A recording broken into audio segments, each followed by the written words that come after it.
Well, Here. it's a downer, Carl. In the Middle Ages, they would brew it so it really didn't have enough alcohol to do anything. It was just enough to kill off the bacteria, and that's the main thing they would drink, so they had enough calories to survive. They called it a small beer. I Really? Joined the meeting. was quite. Oh yeah. They had stronger alcohol as well. I'm saying like the day-to-day drink because you can't really drink water in medieval Europe. So in that sense, that would be a better energy drink because it's more of a the low alcohol content Yeah. would keep it from knocking out. So just out of curiosity, I made hard cider. Corona. It had such a thing, nobody wanted. Oh yeah, they did. Bad. Oh yeah, I'm no. like, okay, no, of course, yeah. You keep stuff in the right condition, it'll ferment on accident.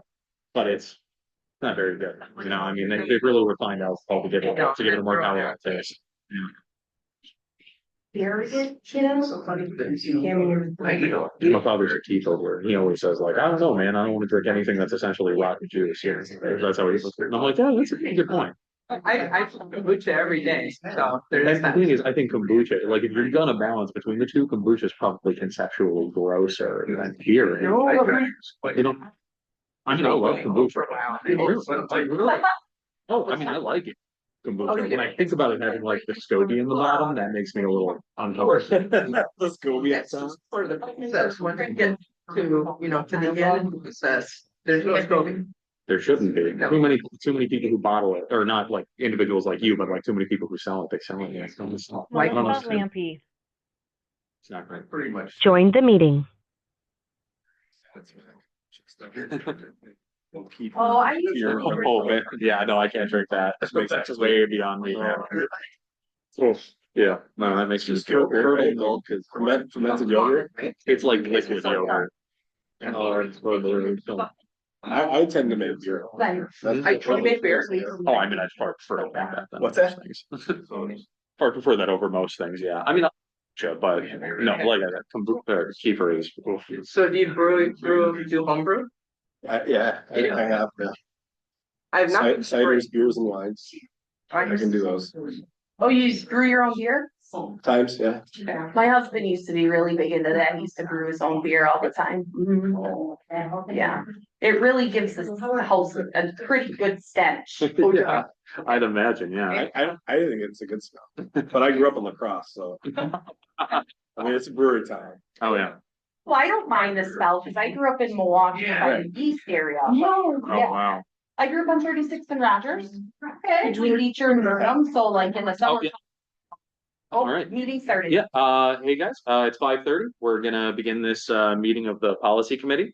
Thanks for coming, everybody. Appreciate it.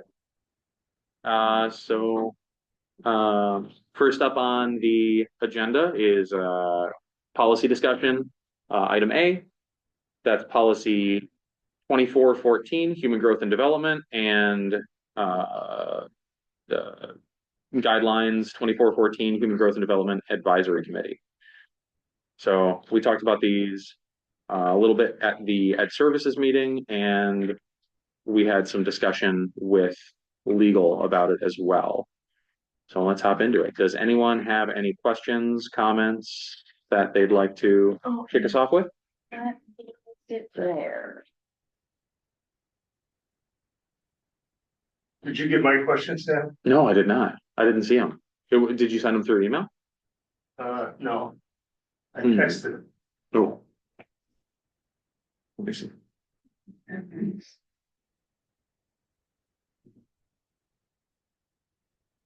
So about the advisory committee? Yeah. So will that be appointed by the board according to the language we have here? It wasn't clear.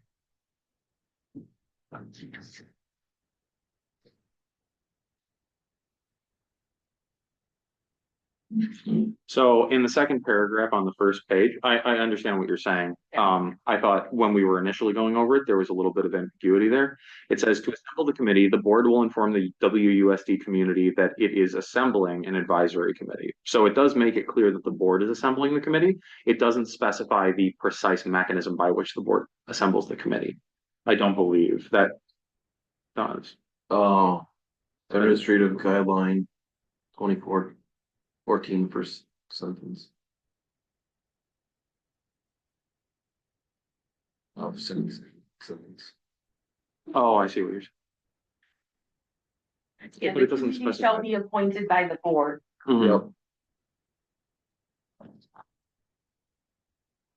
Right here, okay. Okay. But that's on the AG, that's not on this page. That's why I Yeah. guessed it. Okay, thank you. You're welcome. But it does not specify like, is the board going to vote for each member or anything like that? So I think that would be up to us to determine as a board when we assemble that committee. And do you have So any- then at that point, would we add on to this policy? do you have any Or thoughts on that? create Dick? a whole Sure. separate policy on how we are gonna establish the committee? So I believe, in the AG, let me go back to that. We were talking about, in the committee itself, AG 2414, establishment of the committee, talks about, that.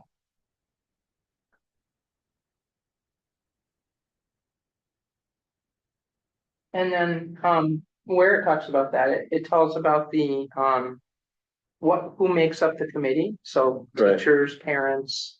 It doesn't specify that if you're a teacher or parent in a clergy, you have one person that fills 3 spots. Do we want to allow that? I would say no. Right, no, and, if there, my understanding is.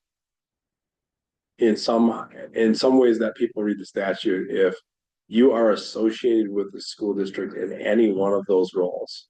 For instance, if I say I'm a parent, the law says, no, but you're also a school employee, so we have to count you as a school employee, Okay, good. right? And it does say, Because they're trying to make sure that there's balance between the school and the community. Right, that's what I'm looking for. and it does specify that, parents obviously can make up more than 1/5, so that would be the accepted group there. But yeah, to maintain that balance. So is the question that, about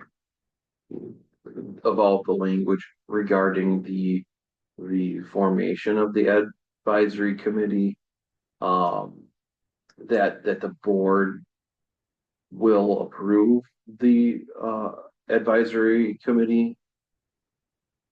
So it says in the AG, the second paragraph, it says to assemble the committee. The board will inform the WSD that it's assembling the advisory committee, right? And then the board will work with district administration to create an application form for the individuals who wish to serve on the committee. Okay, And then those interested individuals can request to be considered for the committee through the application form by the date set by the board. So it would then become an agenda item at a future date after that application form is submitted. okay. Thank you.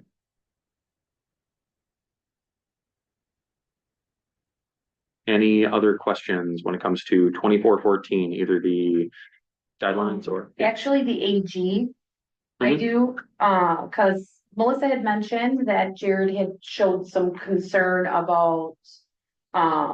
The process, if there were questions about it having to come to the committee. Or come to the whole board in 60 days, and Jared had expressed some concerns about. That, do you recall that conversation in the meeting? Yeah. Mhm. So you weren't there, Jared, to speak, so I just wanted to, for you to chime in there on your concerns. Yeah, so it talks about like the third paragraph from the end, right? If a parent or WUSD taxpayer believes that there is an issue with the advisory committee, they shall submit a request in writing to the board. That goes against a number of our other policies where there are complaints or discussion points. Usually those are sent to me first. Matter of fact, our policies direct you as a board to direct those to me first, right? And this one, it seems to be not, consistent with our other policies. Just wondering why we would want to do that instead of having it be consistent with our other policies. Does anyone on the board have any thoughts about whether they would want to keep it as written, with the request being submitted directly to the board. Would anyone have any opposition to altering that language to bring it into alignment with our other policies where those requests or any kind of written notice is submitted first to the superintendent and then brought forward to the board at such time as it's appropriate? I would like our policies to stay consistent. I have no problem with adjusting that. So if we want to adjust the language there in that second line on the third paragraph, page 2. So, do you see where we are with that? Yeah. Okay. Submitted a request in writing to the superintendent. Because that gives them not only the complainant due process, but those they're complaining about some due process to do the investigation, walk through that, right? And do that in a setting that is not right, a board meeting night for everybody, right? I just don't think that we want to call anybody out in our community for any reason. And it's okay to have like disagreements with why somebody's sitting on a council or a board or whatever else. But the reality is that those don't have to be, there. I'd love to have the due process that we give everybody else in that regard. So thank you. Mhm.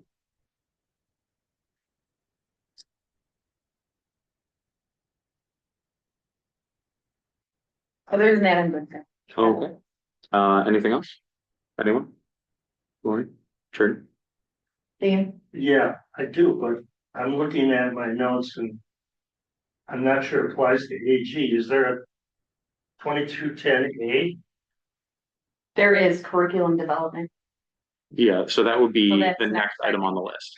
Okay. So I've got this out of order. All right, so if that's everything there, I would like to bring us to the main point of discussion from our last meeting in 2414 proper, the actual policy. Okay. There's a list of instruction in the following topics, and we have a couple of things there. If you look into it, there's a couple of items 4 through 6 on page 1, and then number 1 below that.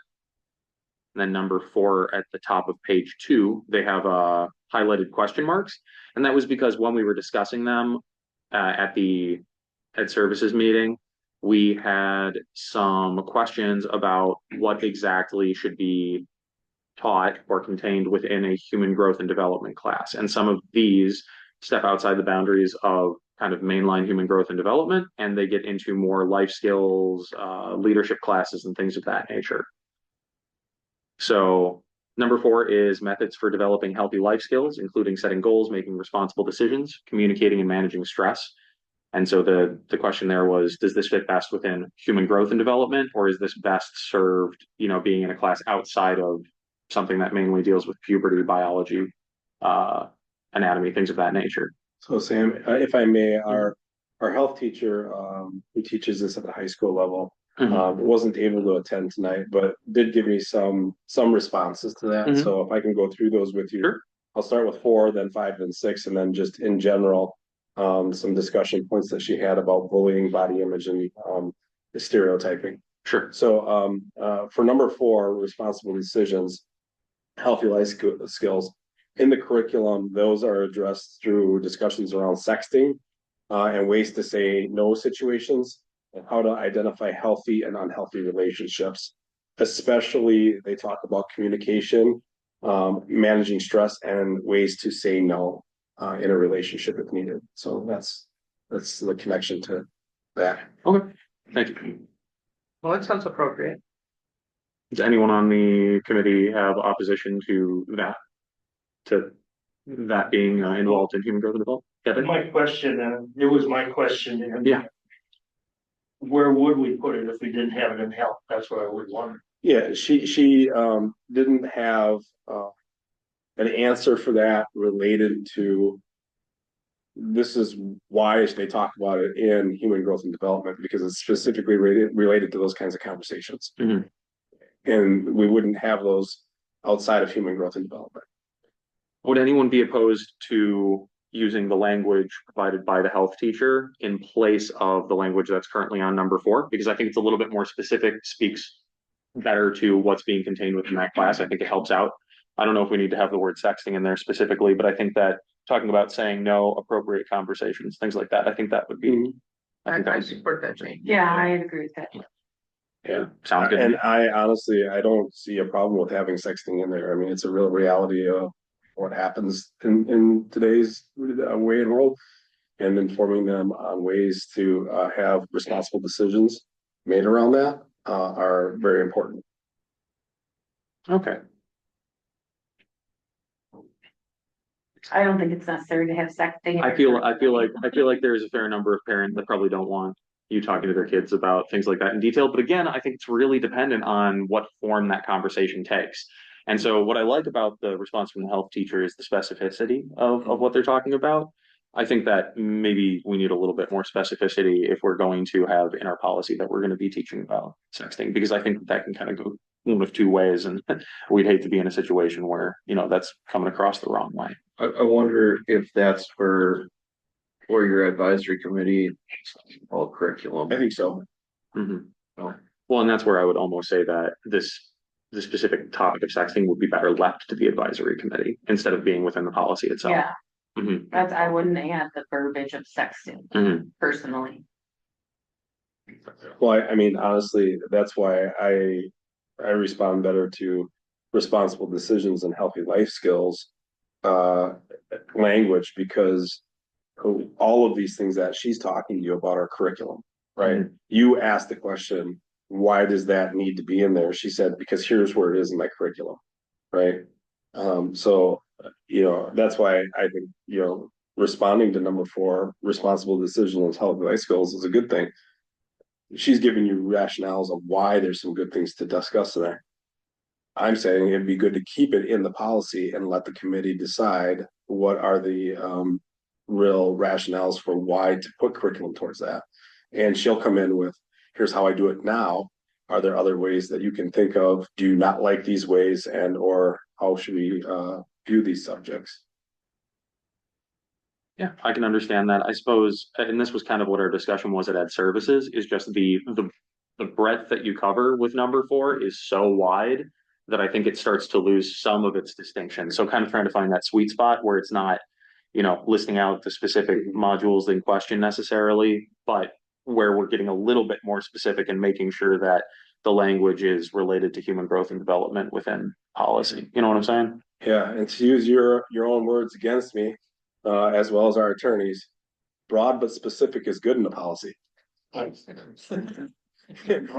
because I mean, you guys said that to me, like, it gives you leeway, right? Right. To be broad, but it's also good to be specific in certain instances. My question is, what do you want here? Because we do have broad language about responsible decisions and healthy life skills, right? That is broad enough to put things under it.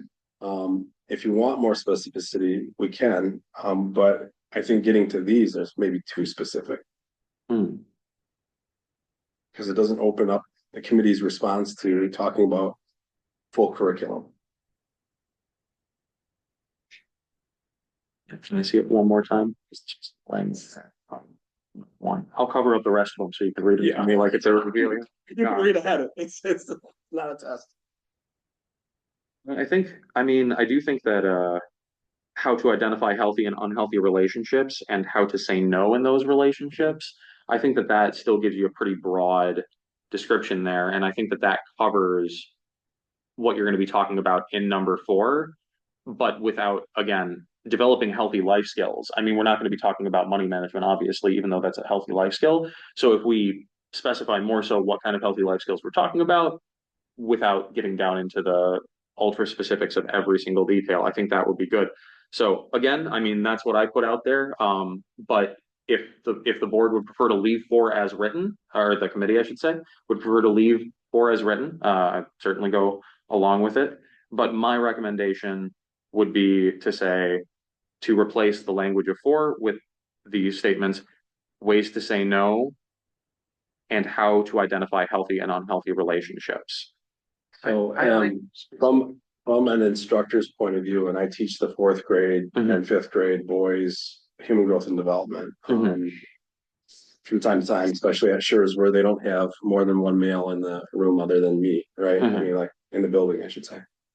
we talk about healthy life skills as, how do you take care of your body in a way, that is beneficial.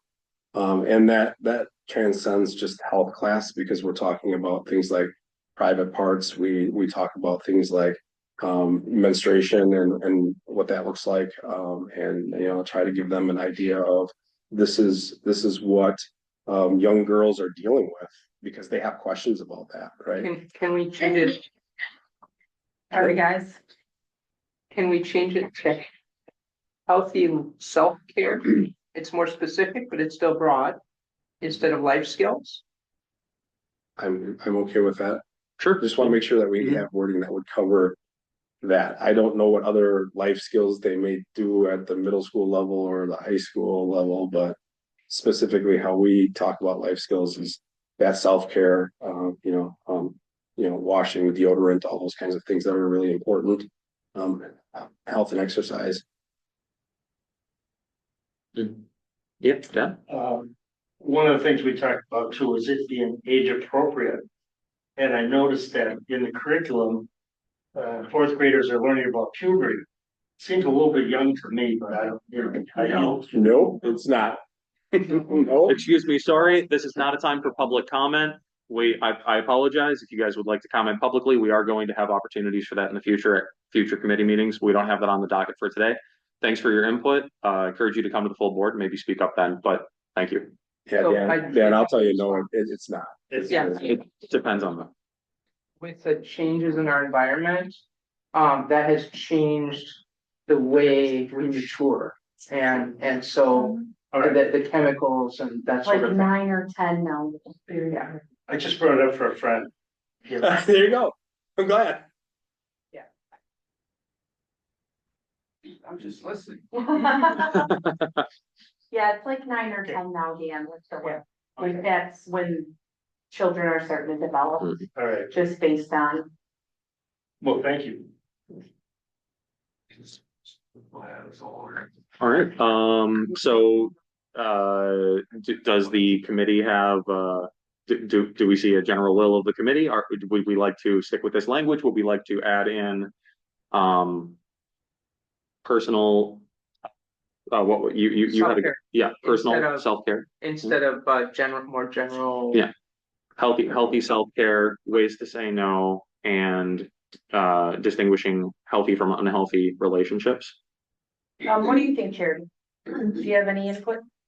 Thank you. I'm just kind of like trying to look to see if some of the other bullet points touch upon it. Which I don't know that it does. So I mean, I think that. Self-care makes sense when you look at this. Just looking at the curriculum that Jenny shared with all of us, hygiene is talked about in fourth grade, and we're talking about different kinds of self-care, obviously, at the high school level. I think the interesting piece for me is the goal setting and making responsible decisions. To Sam's point, this is a little more broad in nature, but based on the curriculum that was shared, it's not something that is addressed regularly in the human growth and development coursework. So, I mean, I think the healthy self-care makes sense. The communication piece, and maybe that's how we avoid specifically using the word sexting, is the communicating. Different ways that are healthy to communicate and the relationship piece. And Okay, so I guess what's the final?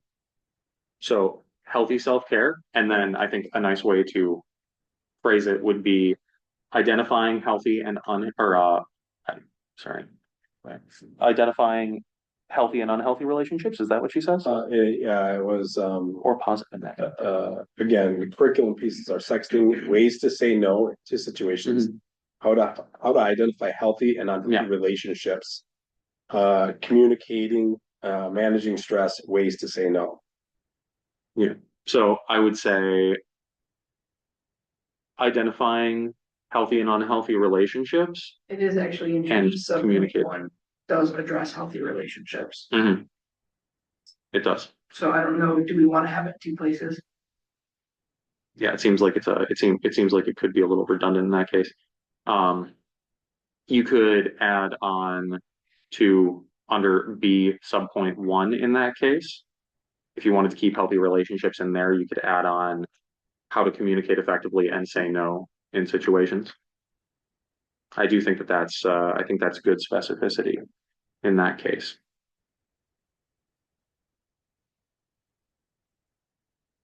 So that's what I would recommend.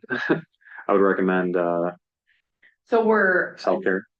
okay, I'm just trying to figure out what Ford's gonna say. Lynn, do you have what Ford's gonna say, or are you? Nope. Okay, okay, Self-care and hygiene. okay. And honestly, you can take the rest of them out because the rest of them would better fit perhaps with B subsection 1. Yes. So I would just say self-care and hygiene for number 4. So methods for developing self-care and hygiene. Yeah. Period. Mhm.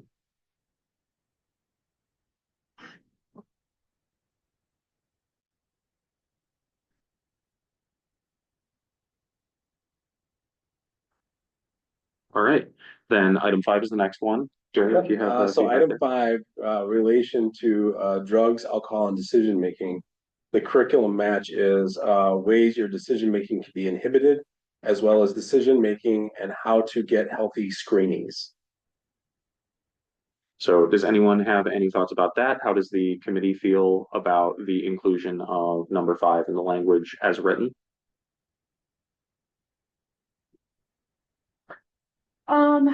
So we do legally have to give some sort of. Right, for number 5. I might be on the wrong page here. Nope, number 5, the alcohol and drug use, affect Mhm. responsible decision making. We do legally have to give some sort of alcohol and drug training, correct? And we kind of talked about this a little bit last time. I'm not certain with the way that the statutes are phrased that you're required to give that. I don't think that's in the must.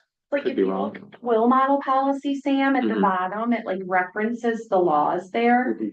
And at the bottom, it notes that even if, like, let's say I wanted to exclude my child from any human growth and development, the school is still obligated to give them education on alcohol and drug use, Mhm. even Gotcha. if you exclude them from. Is that human under, growth and is that under 118 or is that under I think 115? it's model policy, I'm not sure if it's model policy 30 or 31, that's on the same section there, Sam. It's 30. Okay, thank you.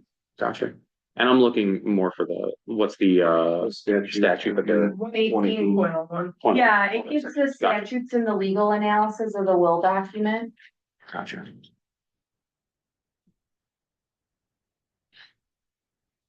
What does the district do if they are, like a parent does remove them from human growth and development, and then the health teacher like pull them aside and make sure that they Mhm. touch bases on like the alcohol and drug use and stuff like that? We do try to touch on those things in our health teaching, Okay. as well as our DARE program at the elementary level. Gotcha. And so the only place that will be provided will be within, outside of the DARE program, would be in the health. Correct, Okay. but they're not gonna talk about how your relationship decisions are going to be inhibited. Especially sexual relationship decisions inhibited by the drugs. They wouldn't touch on that because that's a human growth and development issue. Gotcha. That would be best done in human growth. I Gotcha. tend to want to leave it in there. That makes sense. Yeah, so I don't have an issue moving forward, keeping number 5 in there. Yeah, I'm good with 5 as well. Charity. Yep. Craig. I'm not on the Oh, committee, yes, but I'm sorry. Yep, so we're all in Three of agreement. us. Yep, okay, we'll keep 5 as written. Okay.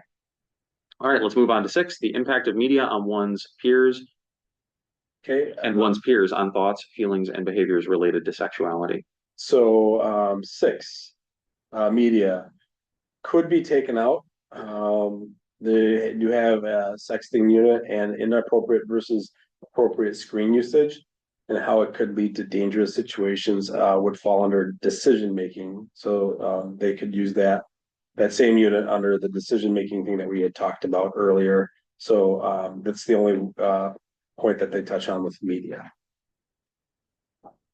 Does anyone else on the committee have any initial thoughts on the impact of media on one's peers, thoughts, feelings, behaviors related to sexuality? think if we take some of that piece from number 4, Sam, that you had talked about maybe being more appropriate under B, subsection. Mhm. I think if, as long as we're keeping that communication piece in there, Mhm. again, this kind of all falls under that heading, that would probably be the appropriate place for it to land. Mhm. Mhm. Hmm. So then I would say.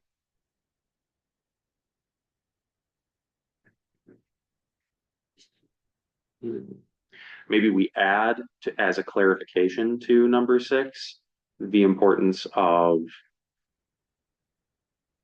communication and saying no. And how to say no. That was in 4 though. I think 4 might have covered that. Lynn, could you read us back to the adjustment to 4? Yeah, methods for developing healthy self-care and hygiene. Oh, okay. Yeah, so we kind of said that we were going to take some of those other pieces and move them down to another part of the Oh, yeah, and Charity, you had mentioned that it was in another section. B1. Okay.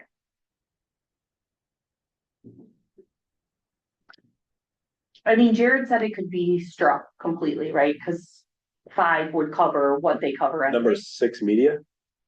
Yes, Yeah, okay. If- I'm fine with if striking we it have first. ways to talk about, basically. Health communication. Health communications, right? Sure. Yeah, I think that would actually be better placed under B1 anyways, because it talks about it down there. So yeah, I'd be fine with striking 6. Does anyone else on the committee have? I'm good with the strike. Yeah, fine. All right, yep. All right, so we'll strike 6. Okay. And then we'll move on to B subsection 1, address self-esteem and personal responsibility, positive interpersonal skill and healthy relationships. Having thought about it for a while, I don't have too many issues here. I think that we've got some language revision from our previous meeting. I do think that we should add in, of course, the ways to say no and healthy communication Into 1. into B1. Yep. Right. So it would be address self-esteem and personal responsibility, positive interpersonal skills, healthy relationships, and ways to say no. And ways to say no. Yeah. Mhm. And are we gonna say something about the media influence on this or no? I don't know that media influence is necessarily, I don't know that we need to get that specific. I think that as media comes up, I think that's going to be a relevant part of people's relationship building. That would be my thought on it. Unless, Appropriate communications Mhm. might be a way to phrase it, because obviously, again, not using sexting, appropriate communications could fall within that. The observance of healthy or Yeah. appropriate communications for the age level. So again, what are they watching? What are they seeing? What are they doing? Which we know in many cases just falls to parents, but we're hoping that they're not viewing it after school hours on their phone on their way home and things like that. But I mean, I think appropriate communication might be an umbrella term that could address it if that works for everyone. maybe healthy relationships and communication And with appropriate. health and appropriate Yeah. communication. Sure. Yeah. Yeah. Sure. I was thinking healthy communication, but yeah, appropriate, probably a better word for it. All right. So are you saying healthy relationships and using appropriate communication? Mm-hmm. All right.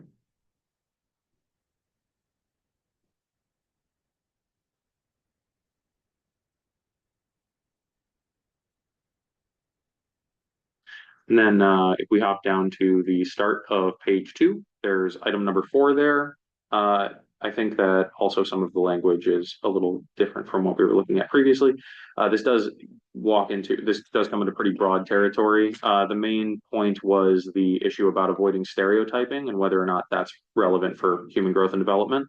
Although I think that, we should certainly be encouraging children to be civil to each other and not not attack each other. I don't know that we need the specificity of stereotyping. I think that bullying of all forms is inappropriate in relation to the subject matter that's going on in the health class.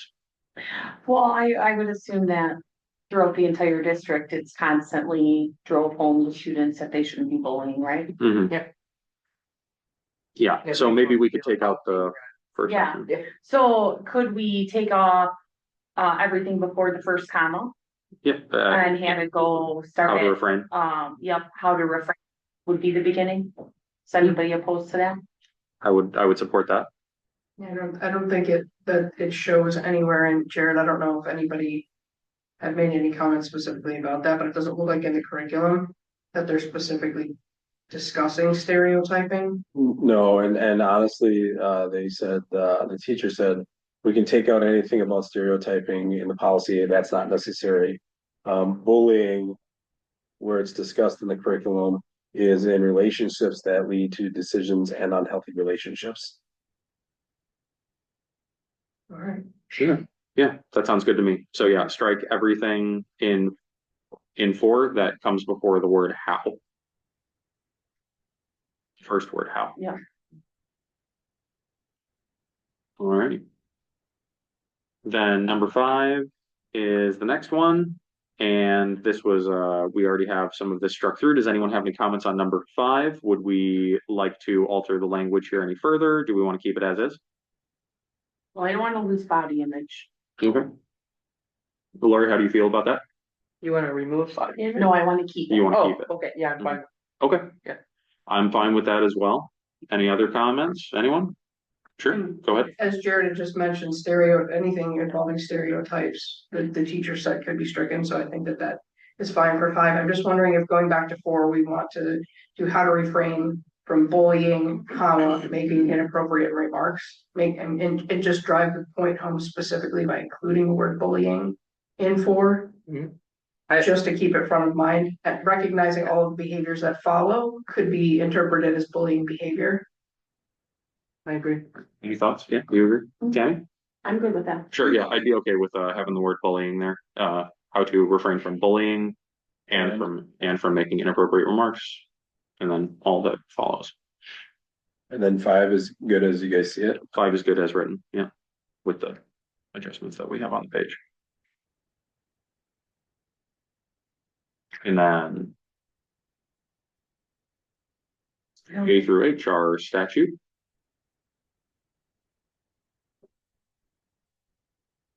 I think that's it with this policy. Yep, I don't see anything else. Craig, you got any thoughts? Lori? It's good. Dan, Fred, Carl? No. Okay.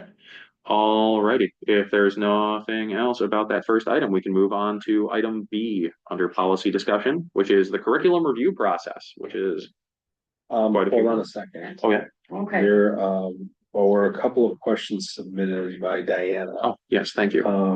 In page 2, part 1. Page 2, part 1 is the document the AG.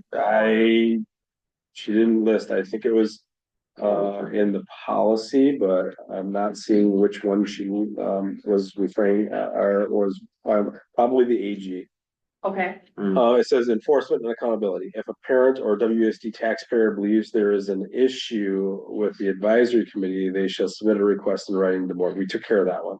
okay, So page 2, paragraph 2, sentence 2. As such, meetings must be noticed at least 24 hours in advance, including the date, time, place, and subject matter of the meeting. She says, is this common practice, 24 hours notice?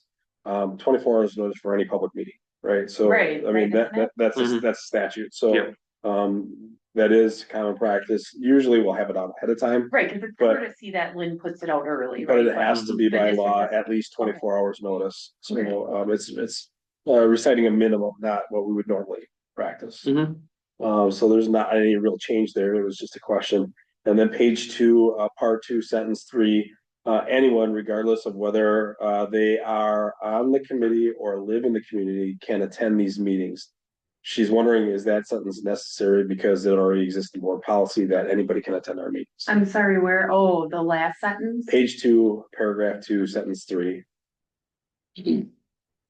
I don't think that it's necessary to remove it. Do we want to make them find another policy to see if they're able to attend if they live out of the community? It kind of unintentionally starts creating a policy maze is is what I think. I do understand the idea, like, well, if we have it in one place, I think it's always good to reaffirm, like, hey, just so you know, this is what the practice is, and it kind of simplifies things for people. You get home from work at 6 p.m., you don't necessarily want to go looking through 15 government documents. It's To find easier out. probably. No, but you also don't wanna change 15 different documents if you change one thing. I think it's probably clearing up some confusion because this particular advisory committee is not an official, it's not an official board because it, we don't have a quorum present for that committee, yet it should be public, Mhm. so. Yeah, so we don't really have a policy for that, unless we have a policy for those kinds of committees where you don't have a quorum, do we? Basically, any committee, or, any kind of meeting function or whatever that you guys determine as a board shall be posted and shall come to any other policies we have. So we already have. a So, policy. so basically, if you're, running a listening session, right? And say, hey, no official business is gonna happen, right? We still have to make sure that it's posted.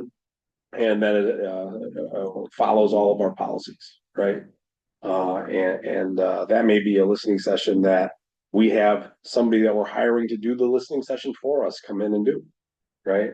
You guys might not even be running the meeting, but because you have asked the meeting to happen, right, it should succumb to all of our policies. Okay, so Okay. it's already policy. Yeah. And I kind of fall on the side of, let's not restate our policy in places. Tammy, do you oppose that? Would you like to keep it in, or do you have an opposition to striking that last line on the second paragraph? I suppose me, being a parent in the district, maybe needing to look at these policies, I would like as much information available on one policy. Mm-hmm. And not needing to see, okay, well, here's policy, can I go to this? Yeah. Can I attend this meeting? Can my parents attend this meeting with me because they don't live in the district? You know what I'm saying? I personally like to keep, but it's not a hill I want to die on. Sure. I'm tomato on it, but. Can we, You could do either is way. something that's on the landing page of the Sherry, what do you WUSD? think? Well, I guess at that point, then do we need to, I mean, if we're gonna keep in, meetings must be noticed 24 hours in advance, and that's something that is standard practice. It's like you either strike both or we strike neither, in my opinion. Striking one or the other doesn't make sense. So to address your concern, can we, no, we can't necessarily make this a policy, but can we put that policy on the landing page of the? We usually cite other policies, Yeah.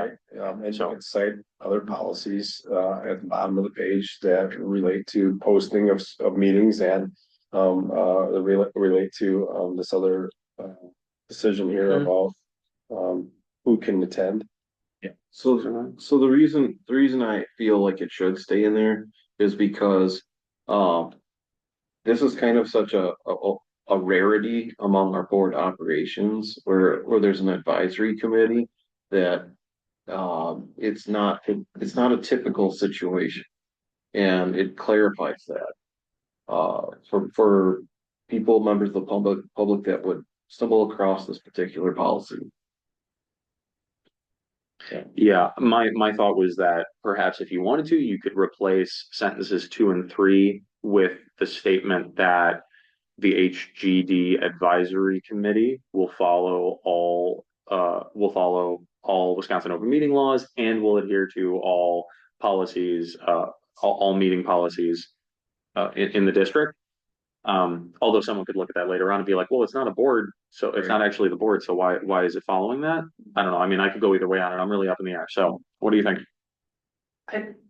But it sounds like everybody's wishy-washy. Let's move forward. We're 40 minutes into a meeting. We've looked at one policy and I'm looking at the rest of this going, if none of us have an incredibly strong opinion, let's just leave it and move on. Okay. That's my thought. Yeah. All right. I'm okay with that. Okay, sure. All right, let's leave it and move forward to anything else. You got any other questions? Okay. Curriculum review process. All right, this has got 2210, administrative guidelines 2210, 2220, 2230, 2510, and 2521.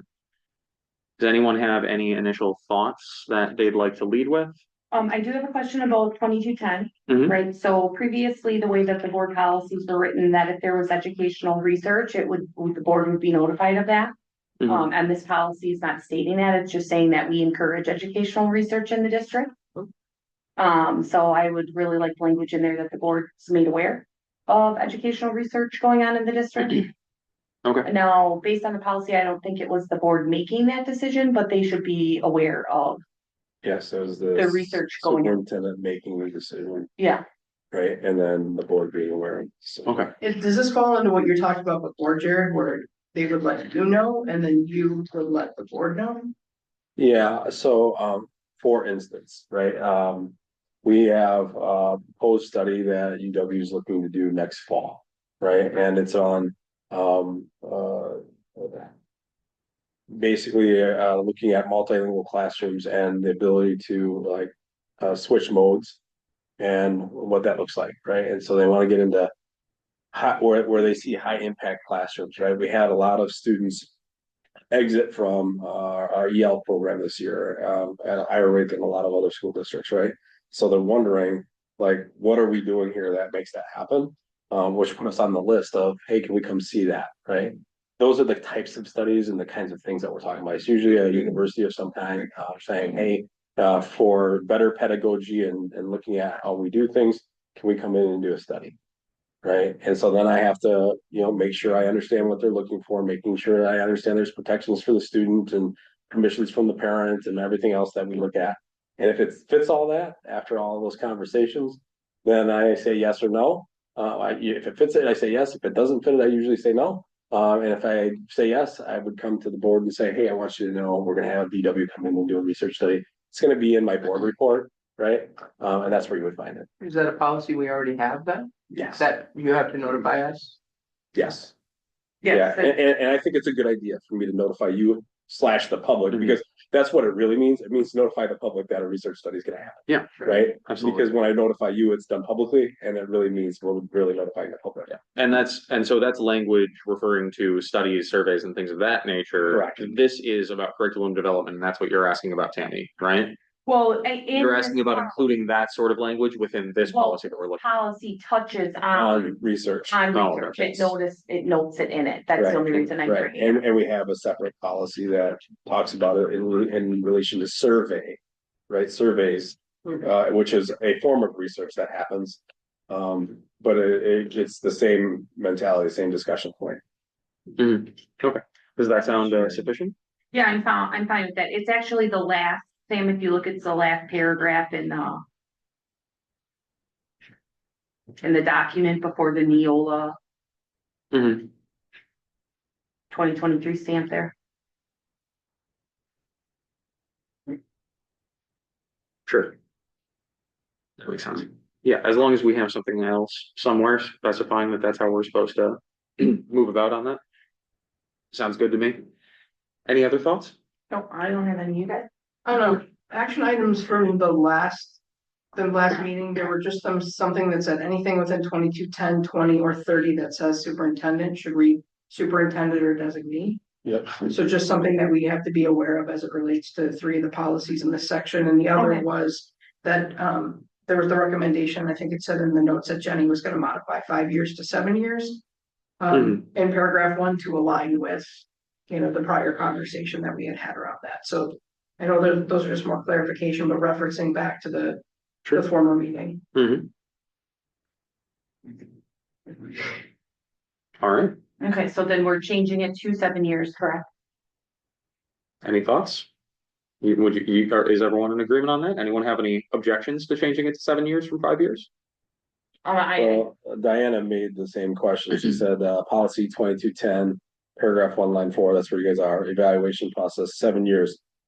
She said this should be consistent with the curriculum review cycle that Jenny drafted. This was discussed at a February policy meeting and cited in the minutes of that meeting.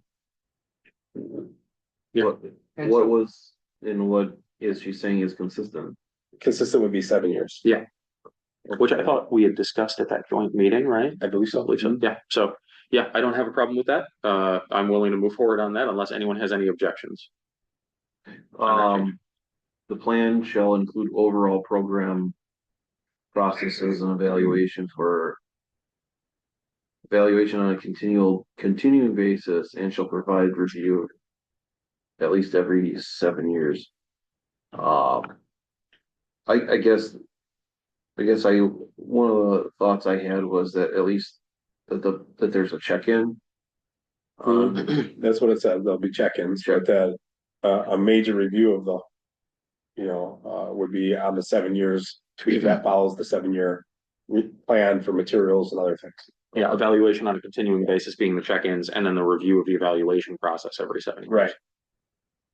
Okay.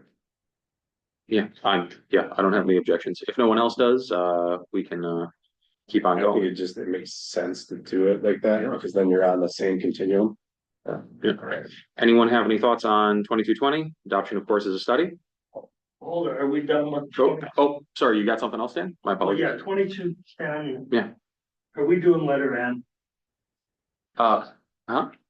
Letter N. Yeah, incorporate instruction and financial literacy in K-12. Yes, We are. yeah, It's state. yeah, state statute. Okay. Thank you for asking. I appreciate it. Every question to clarify. 2210A5. I'm just wondering, what if a teacher were to find some article on the weekend and want to include it, but it's not part of the curriculum? What do we do about that? E5. And it would be really burdensome for a director to monitor all of that. I'm sorry, I'm not seeing A5 here, Dan. Where are you, Dan? We're lost. 2210A, Oh, yeah. number 5. I guess that's where I Oh, include that. Oh, 2210, okay, Yeah, sorry. 2210A. there we are. Oh, in the admin, there you go. Okay. I see what you're saying. 5 to turn around this.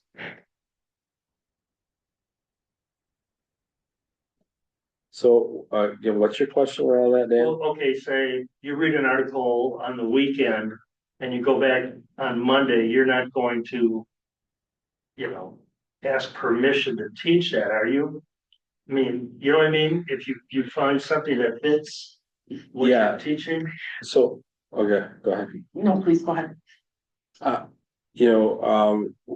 What we're talking about in relation to this piece in curriculum development, right? Is really our goals and aims, especially at the board level. Talk about standards and maybe even units of study, like those focal points, right? That's about as far down the chain as we usually get in the board level, right? And even administratively, it gets closer to the instruction that happens in the classroom when that article that you're talking about that's seen over the weekend hits those targets, those learning targets that you guys have set along with the standards, right? That's where the teacher has that freedom to curricularly make some decisions that benefit the student, as well as their building principal, right?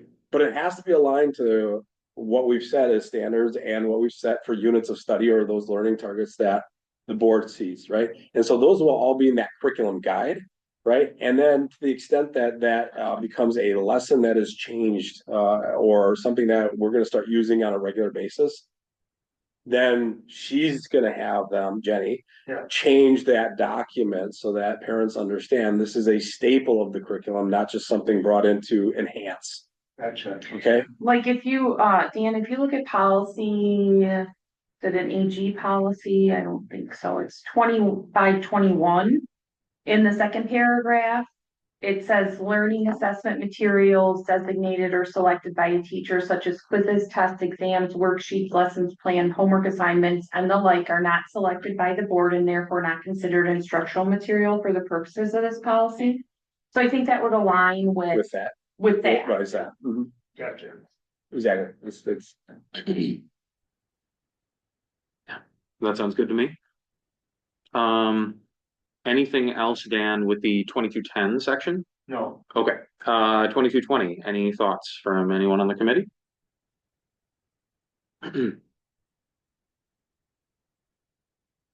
No. or if there's no. I don't know where this one falls, Yeah. and if we're gonna get to this part, but Diana's only last one, and I wanna say it so I don't forget it and I can stop looking, is course guide template. There's a minor suggestion in formatting. I'm suggesting we just have her work on that with Diana. It's just I don't think we would disagree with it. It's just a small format change. Yeah, I don't even think it should necessarily be a discussion point. gotcha. What's the, I was working all day today. I didn't have the opportunity. I can phrase it. Can I, oh, you got it. It's instructional Let me see if I can methods, find it says delete the lines below, BW, there are 3 columns below, I think, 3 columns. As they are in the same section, the lines in the remainder of the document delineate as divided from some format. It's Okay. really not even worth our discussion. if it's a structural grammatical thing, that's, completely fine. Yeah, I trust Diana's grammatical instincts.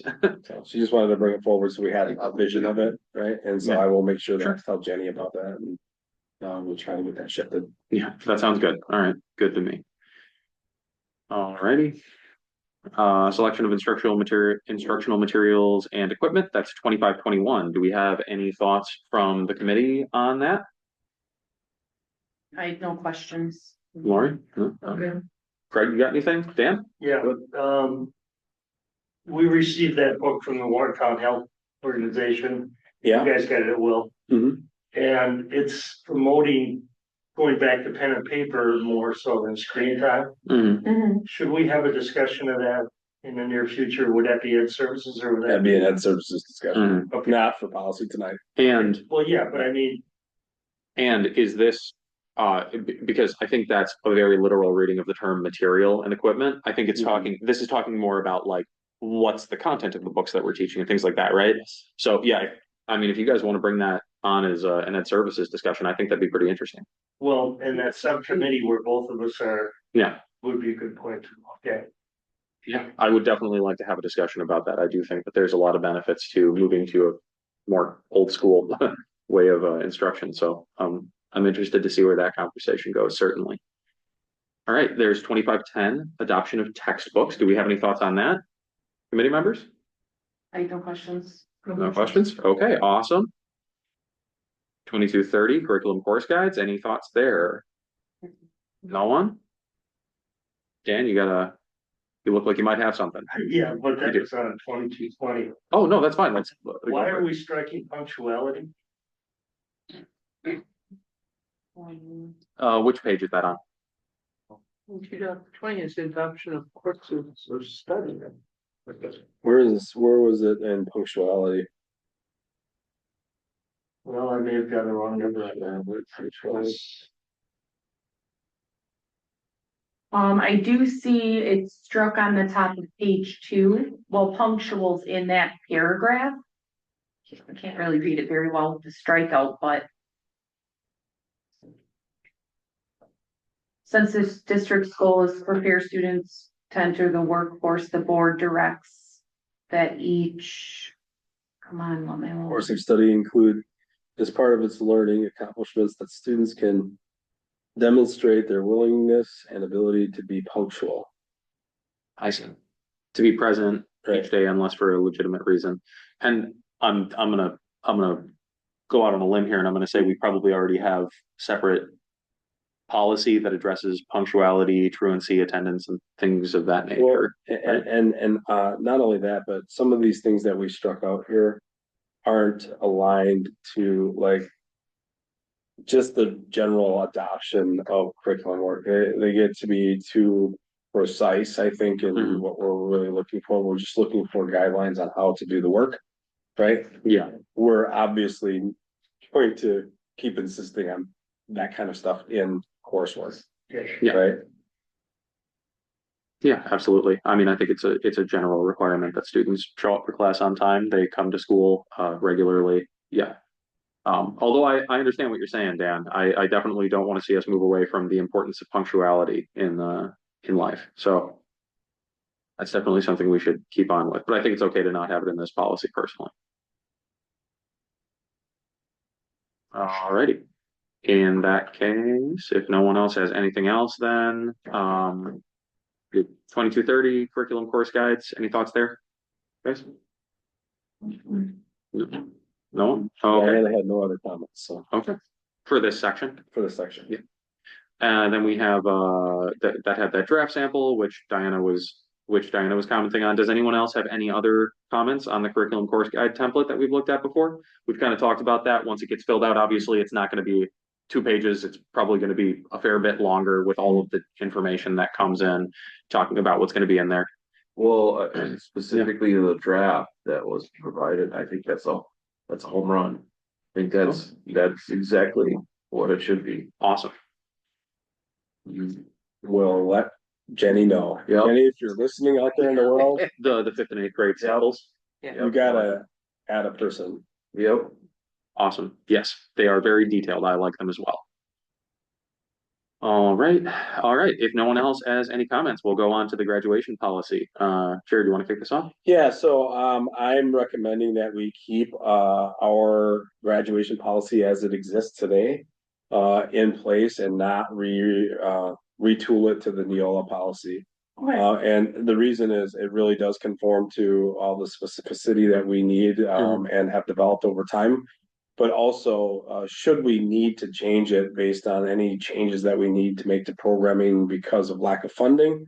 I would rather start with something we really, really know than something that we've just transitioned to as a new, right? And so let's just leave it for now. It serves our purposes into next year. And if we need to change it from beyond next year into other realms, at least we're starting from a solid base. So my recommendation, just leave it. We'll move it over to the Neola number set and we'll just adopt it with everything else.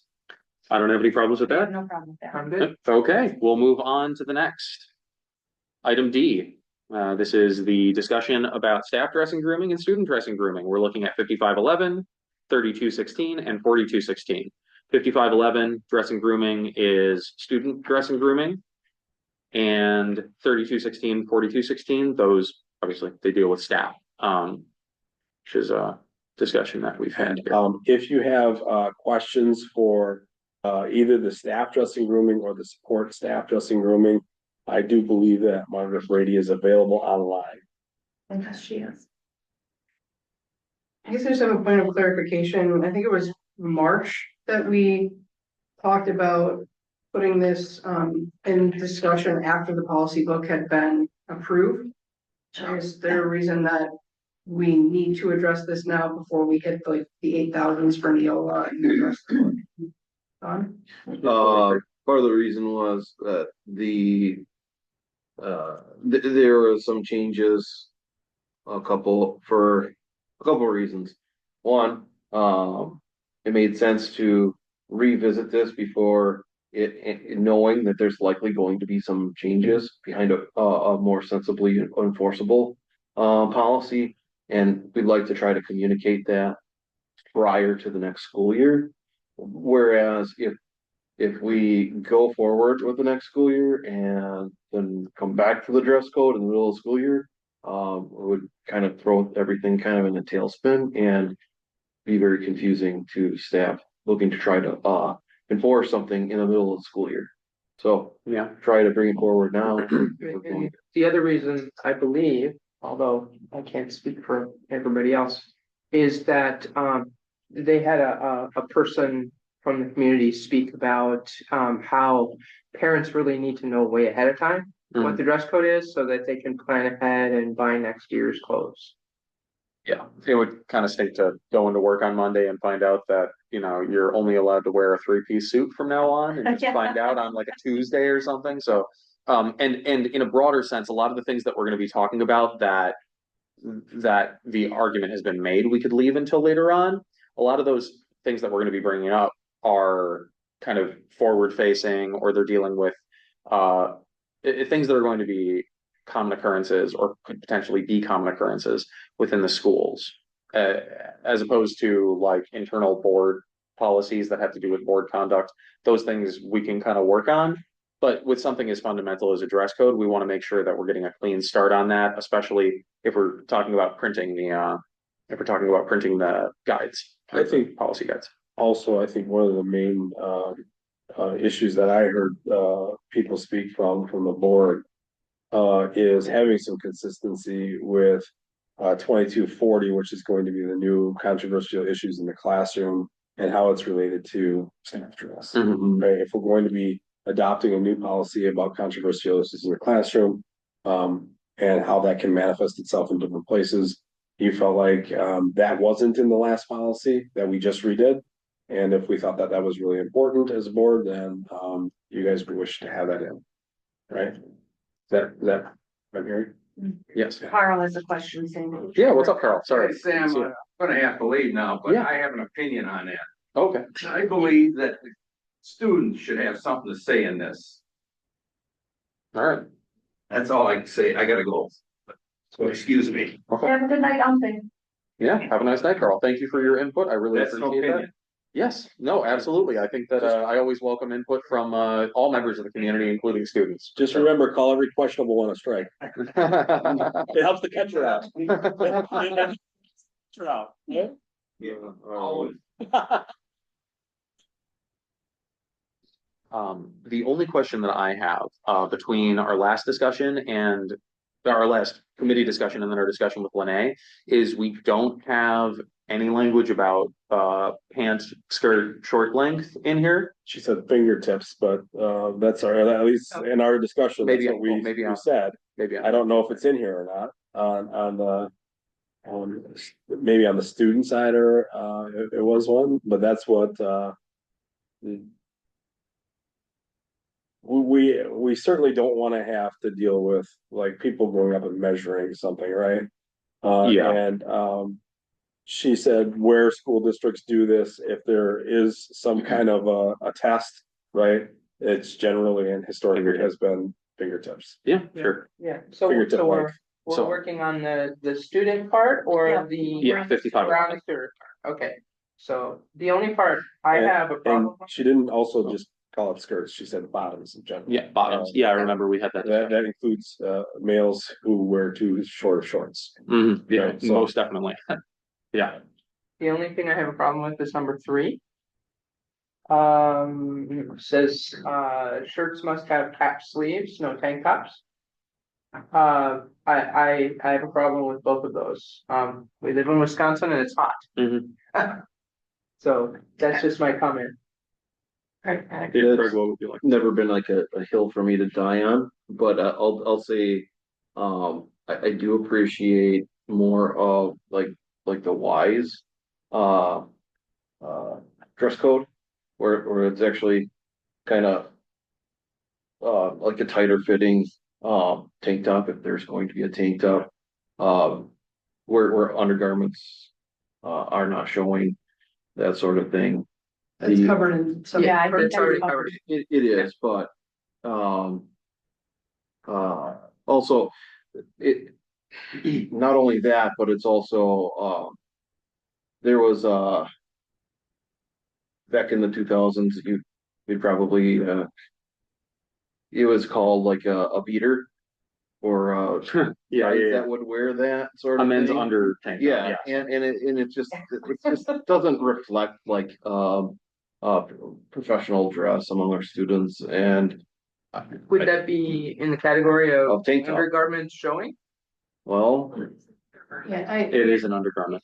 So would you have a problem with a guy wearing like a basketball jersey to school? whoa, Like a kind of tank top style basketball jersey? If it's fit, if it's not. no, like I it's- mean, that, to me, that's not like a huge deal, but I mean, it's a. I think Yeah. it's hard because I think about things that, I know uniforms are specifically marked in here as a potential exception. I think about, and potentially they said even like dances like prom, homecoming, things like that could be listed as an exception because you think about style of girls' dresses that they wear at homecoming Hmm. between spaghetti straps and other things like that. But I think about like if you're weightlifting, for instance, it's not a uniform. It's still at school, or if I'm attending, I wouldn't do it because I have no arm confidence. But if I were attending a football game that happens at the end of August or beginning of September, and it's a school sanctioned event, and to your point, Lori, it's, 85 degrees, is it bad for the students to be wearing a tank top? Now, spaghetti straps might be different. We're addressing that, like, spaghetti straps won't cover undergarments, so I think it's pretty logical from that perspective, but I guess I look at it, a tank top can be interpreted in so many ways and for so many different reasons. Yeah, so what I would recommend or suggest is on number 3, remove shirts must have cap sleeves, because I kind of was in the same camp as you, Tammy, when we were thinking about that. And then I would alter that second line to say no spaghetti straps, strapless tops, or A shirts are allowed. And an A shirt is probably the least offensive or charged term for the kind of like under that kind of like undergarment tank top. A shirt? An A shirt is the undergarment tank top that Yeah. men wear sometimes. Okay. The other names for it are even worse than, you know, they're all pretty wild. I think that's a good compromise. The biggest, the context that people have to understand is, there was a time where, a board member was attending, high school and, there was a female that was exposed and didn't even understand. It was the Wild West at the high school, and, you know, we need to have a sensibly, enforceable dress code. And I think that going away from specific language was a challenge because it was too general and not being enforced. The data seems to reflect that. Well, I think they You know. rewrote this in a way that covers. I think so too. Yeah. I think so too. So can I ask? I'm No, sorry, Yeah, Okay, so I agree with Lori and Charity. I do not want cap sleeves or no tank tops in the policy. But as far as spaghetti straps and strapless tops though, can we add verbiage that those would be allowed if you're wearing a covering? Like if you're wearing a cardigan with a spaghetti strap, do we really want a student to potentially get a violation because they're wearing a spaghetti strap if they have a cardigan over the top of it or a zipper jacket?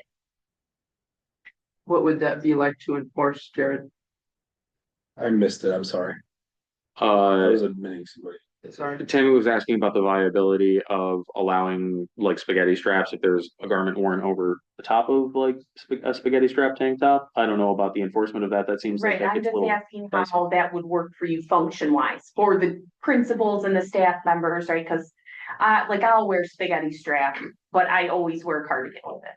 So if there's other, students in the district that, do you want to stay away from that, essentially? Would it make it harder to enforce if, you know what I'm saying? I think I was pretty clear the last time we talked about this. One, it really becomes in the culture of enforcement, and we try to do our best job. You can rewrite this 100 ways.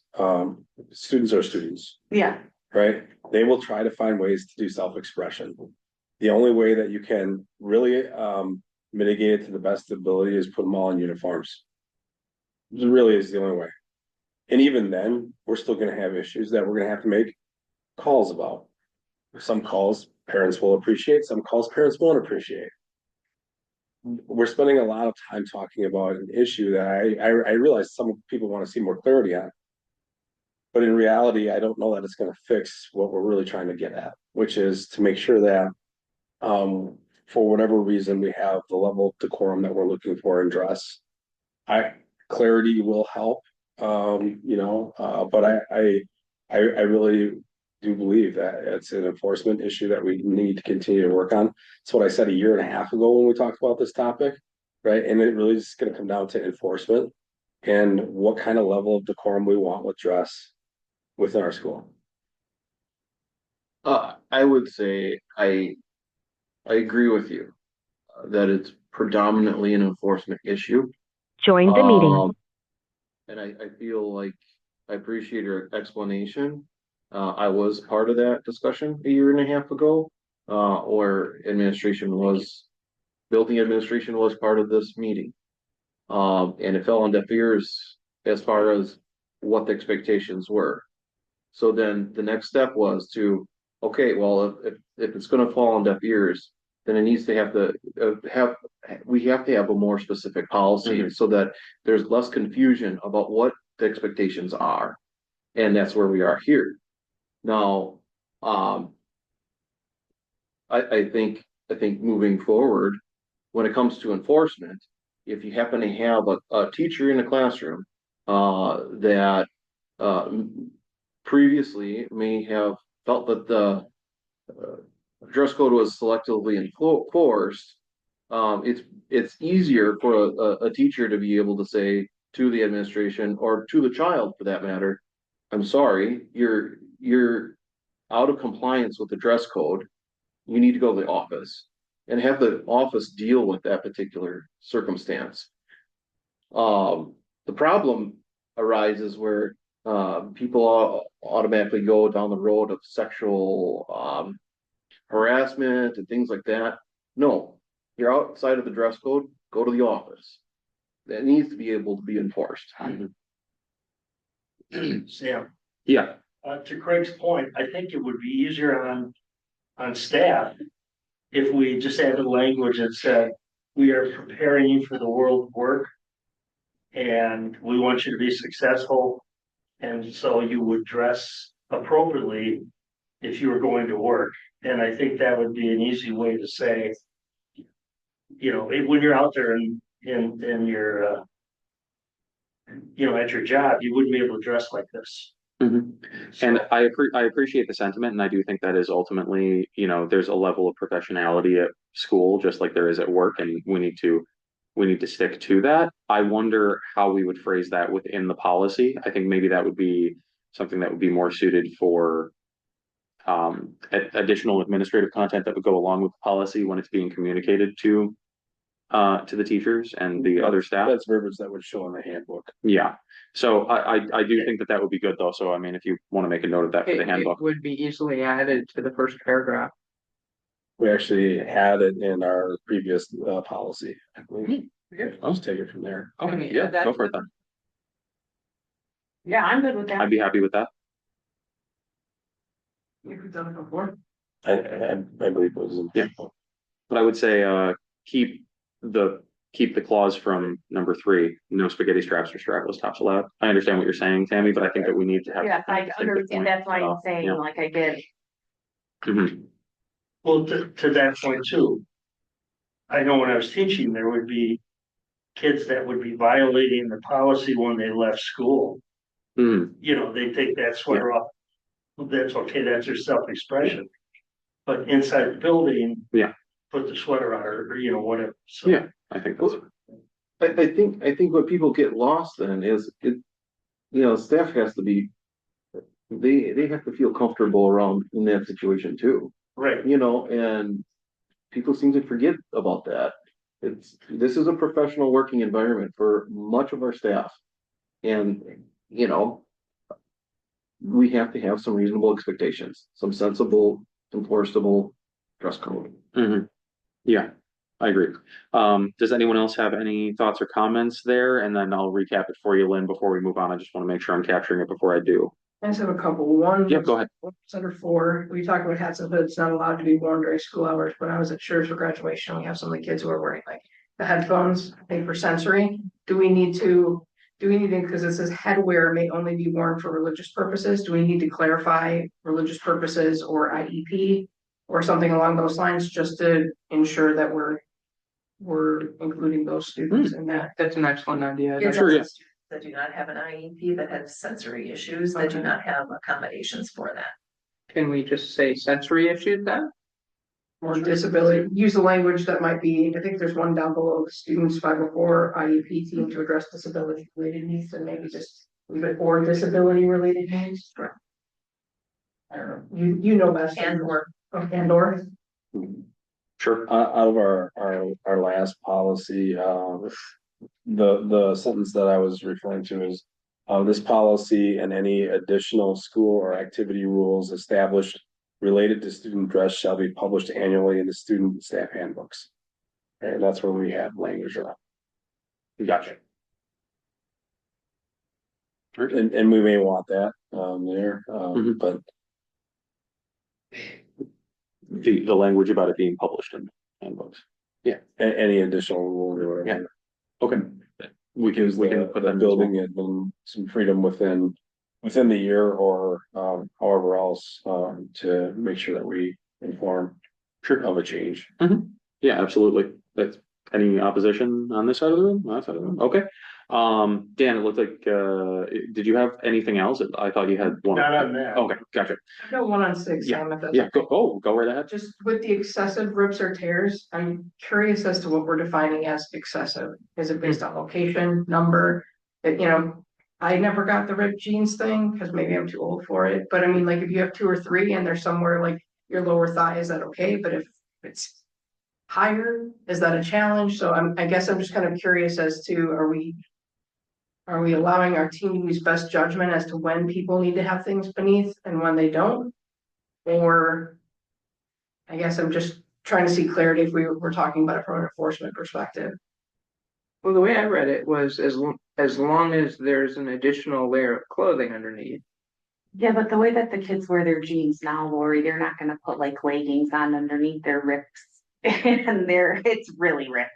Like, Yeah, I think if we could say something like excessive ripping, or if it's like ripped, cause you know how like you get some of those rips where it's like in the buttocks area or more closer to the top of the torso might be a little, Well, then well, that would be, but then you're seeing your undergarment, Yeah, that would right? be So that would be covered. Yeah. But I feel like from just my personal experience in life, I feel like there's a pretty distinct line between not excessive rips and excessive rips. You kind of alluded to it just a second ago, Tammy. I mean, I don't know. But now you've got staff counting rips.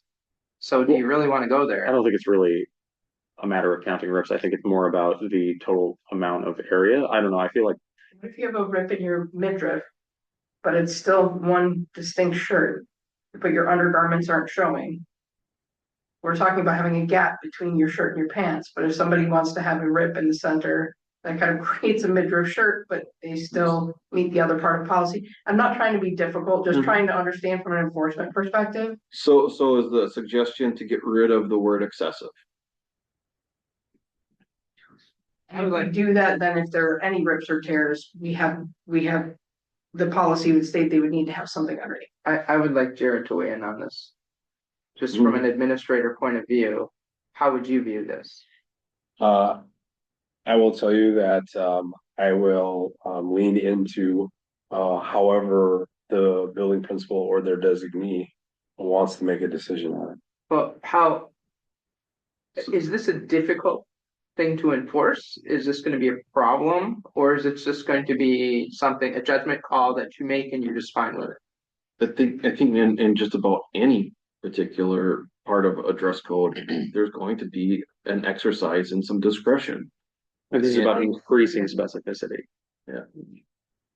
Not achieving the perfect ideal concept of a dress code or anything like that. And also a difficulty enforcing it. Yeah. Yeah. I think excessive rips and tears seems pretty straightforward to me. I understand the ambiguity that comes along with it, but again, I think that some things have to come down to judgment calls. I think giving more specificity so people feel comfortable making those judgment calls is helpful. So, I mean, I don't personally have a problem with the language in there. Do other members of the committee wish to alter the language of I'd number like six? to see what Charity No? would suggest to change in the language. And that's my challenge. I don't know that there's an easy answer for this one, because my initial thought was to remove excessive, but if you have one rip in your jeans, then all of a sudden you have to wear something else and then you'd be in violation of policy. That's what I said. I don't know if it's location driven. I don't know I don't want somebody standing there counting rips or tears. It's just, I guess, my question is, what is our concern as it relates to rips or tears? And is it the undergarment component? Is it? Well, a single tear or rip can be excessive. So excessive doesn't necessarily, Right. Indicate a number. I think it's more about the amount that's being exposed by one rip or tear or multiple rips or tears. I think So, like I said, that's kind of why I see six just kind of. it sounds like we're giving the administration tools to use their judgments. Well, and then to your point, Sam, when you said exposure, that resonates. So it's any apparel that is see-through or, you know, has excessive exposure due to rips or tears, does that get to the heart more of what we're concerned about than the existing language? I mean, yeah, I read this as more of a decorum kind of thing. Like, you know, you don't come in looking like a clown, you know, but that's just how I read it. Was more of a, you know, you have to be semi-professional here. You're in school, you know, rather than a modesty kind of thing. yeah, I think. That's a different perspective because I read it as don't show your skin. Well, because it talks about having an additional layer of clothing underneath, I think there's definitely an element that's about modesty and that's about appropriate, you know, appropriate exposure and things like that. I think that excessive rips or tears is just, I think it has a nice balance that doesn't indicate, you know, a specific number. It doesn't indicate, it doesn't have the specificity that would be similar to measuring the length of someone's skirt with a ruler, but it still allows for that judgment call and gives an idea of what we're looking for. What if we break it up into two different ones? So 6 would be apparel that is see-through. Has to have additional layers of clothing underneath. And then 7 could be excessive rips and tear that expose bits, obviously use a better word, it's not acceptable. Right, and then you break it up that way. If it's see-through, you have to put something on underneath, and if there's rips, because like, do you really want to have a dress code violation for a child that has the rips and tears from the middle of their thigh all the way down to their ankle if they would be allowed to wear shorts that length at school? Do you know what I'm saying? Interesting idea. Well, to both of your points earlier, I think it just goes back to, I mean, do we trust the enforcement of it? And if we do, then we just leave the language and leave it to the teachers, administrators, and everybody else to figure it out. If we find that this item persists as an issue, if at all, we can always revisit it. It's not like it gets set in stone and then buried in the bottom of the ocean. So we can address it later on if need be. I think excessive rips or tears is appropriately indicative without being hyper specific. Okay. So, unless we have a very specific language change we want to make on 6, I'd be happy to just leave it as it is and revisit later on if necessary. I'm good with that. I'm okay with Opposition? leaving it as is, but I'm happy to adjust it as needed. Gotcha. All right. Sure. One more thing, that's the last thing I promise. That's at the end of the paragraph where it's the second to last paragraph, where it says the principal or designee will ask the student to modify or change what they're wearing, and if they can't, the principal or designee will request the student return home for the remainder of the day. Is there a way that we could suggest maybe calling home to see if a parent could bring something else that would allow them to stay in school? We do that. So that would be part of requesting that they modify or change clothing. That would be included in that. I mean, it's part of what we do. We should probably write down what we do. If Right. That's what we do. Yeah. We also provide sweatshirts or other shirts and things like that, if we have them. We don't usually even call the parents at the high school level. We say, hey, go visit the Gosling Nest and find something different. Gotcha. Okay. But we should probably write down what we do. So we have it in policy.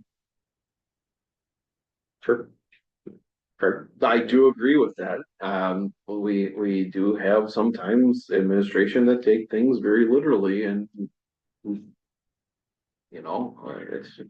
Okay, so then maybe you could say if the student does not have anything to modify or change what the student is wearing, the parent will be called to assist. If the parent is unable, the principal or designee will request the student to return home for the remainder of school day. Sounds good. Okay. Sounds good to Agree me. with that, everybody? Sure. Charity? Yes. Okay, so where are we changing that? Okay, so if you, that second paragraph, or second to the last paragraph, Lynn, the last, 1, 2. Page 2, third line, sentence towards the end of the line that says if the student violated, that's where that section Yeah. starts. Yeah. So if the principal or designee will ask the student again to modify or change what it's wearing. If the student does not have anything to modify or change what the student is wearing, the parent will be contacted to bring a change of clothes. And if the parent is unable, the principal or designee will request the student return home for the remainder of the school day. That's kind of, yeah, yep, and that's the last case scenario, based on what Sarah was sharing, Jared was sharing about Gosling Nest and other options that are there. I think that would probably be one of the first options to modify or Yeah. change before even calling the parents, but yeah, it makes sense over there.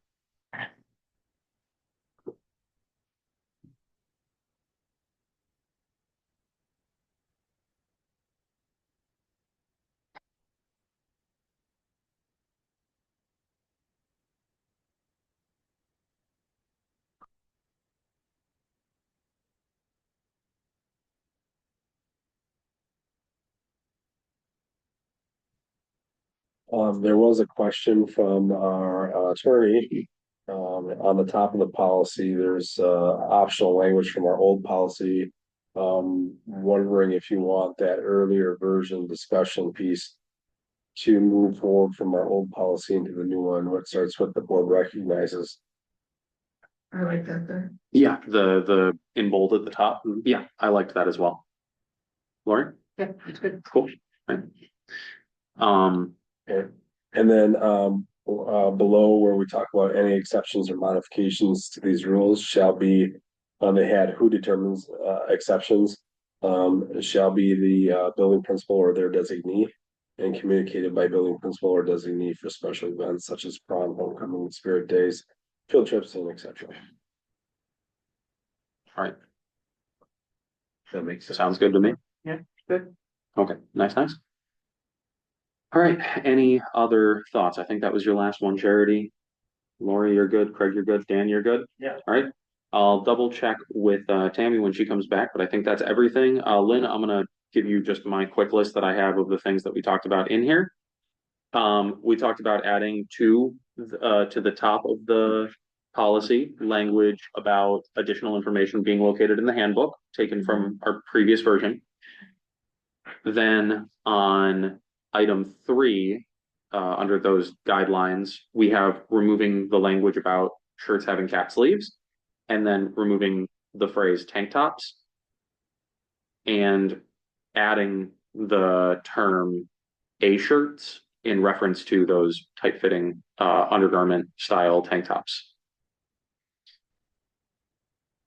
Then we had for item 4, adding language about the ability to wear headgear such as noise dampening headphones for IEP or other sensory sensitivity purposes.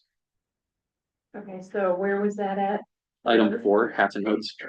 And then the second sentence is headwear may be worn only for religious purposes. And then you'd add something along the lines of, or for sensory sensitivity purposes, perhaps. Sarah, maybe you can. Students, participants, choose, I'll help you with that. Yeah, thank you. And then we had adding item number 8, specifying that bottoms should reach, it should be fingertip length. I don't know. I thought we talked to legal about that. So maybe we could get the specific language from that about. Okay. And anything else, Tammy? No, That's nothing for me. Do you guys have anything else noted down? Because I think I got everything. Okay. All right. In that case, we can move on to next items. Do we have any additional thoughts about 3216, 4216? That's a teacher dress code. I do not. We have My that. question, Sam, was you had talked about in a prior meeting, the idea of the whistleblower policy. Mhm. Would that interact with this? Because I guess I look at it and it says that the staff member, certified staff member will dress in a manner, we're not leaving that to administration. One of the things that I'm questioning is because I know we received an email from a community member that, had been an event and had been concerned, their student had been concerned about something that a teacher was wearing, and it was sent to Jared and copied to all of us. As part of that policy, typically they would express concern, according to this, potentially to the building administrator and the superintendent. So what's our role in responding to this versus an administrator? I'm sorry. Like if there are concerns that are raised by the community, Said in the that- policy that, I think that would go to 2240, the controversial issues in the classroom policy. okay, This is, this states that we're operating in consistency with that as far as what's being displayed on clothing at work. And if you look at 2240, which would be the next item, well, I'll hold off on that, but I do think that your question does get addressed when we talk about 2240. Yeah. But putting a pin in that just for a moment, do we have any other additional thoughts about 3216 or 4216? I do not. All right. Personally, Yeah. I would appreciate if there were some examples of what we need. And when you're reading policy as a parent, it'd be helpful to see, I mean, what would be examples of grooming? Or, you know, what political, I mean, For the staff policy? isn't that 3216? For the- Yeah. 3216 is staff policy. I mean, for most policies, I would prefer having some examples. Yeah, so I think that, and that's kind of why we tightened it up and we referred to board policy 2240, controversial issues in the classroom. I think that when you move over there, you get a lot of that. You get a little bit more specificity and example. Although, kind of like we talked about before, being broad and being specific, you kind of got a balance between the two. So, because you can't be so rigid that it's only A, B, and C, but you can't be so broad that all of a sudden, you know, you're hitting people for things that was never intended in the first place. In the handbook, you could add examples to clarify. It doesn't have to be a policy. You could just clarify. Is that correct?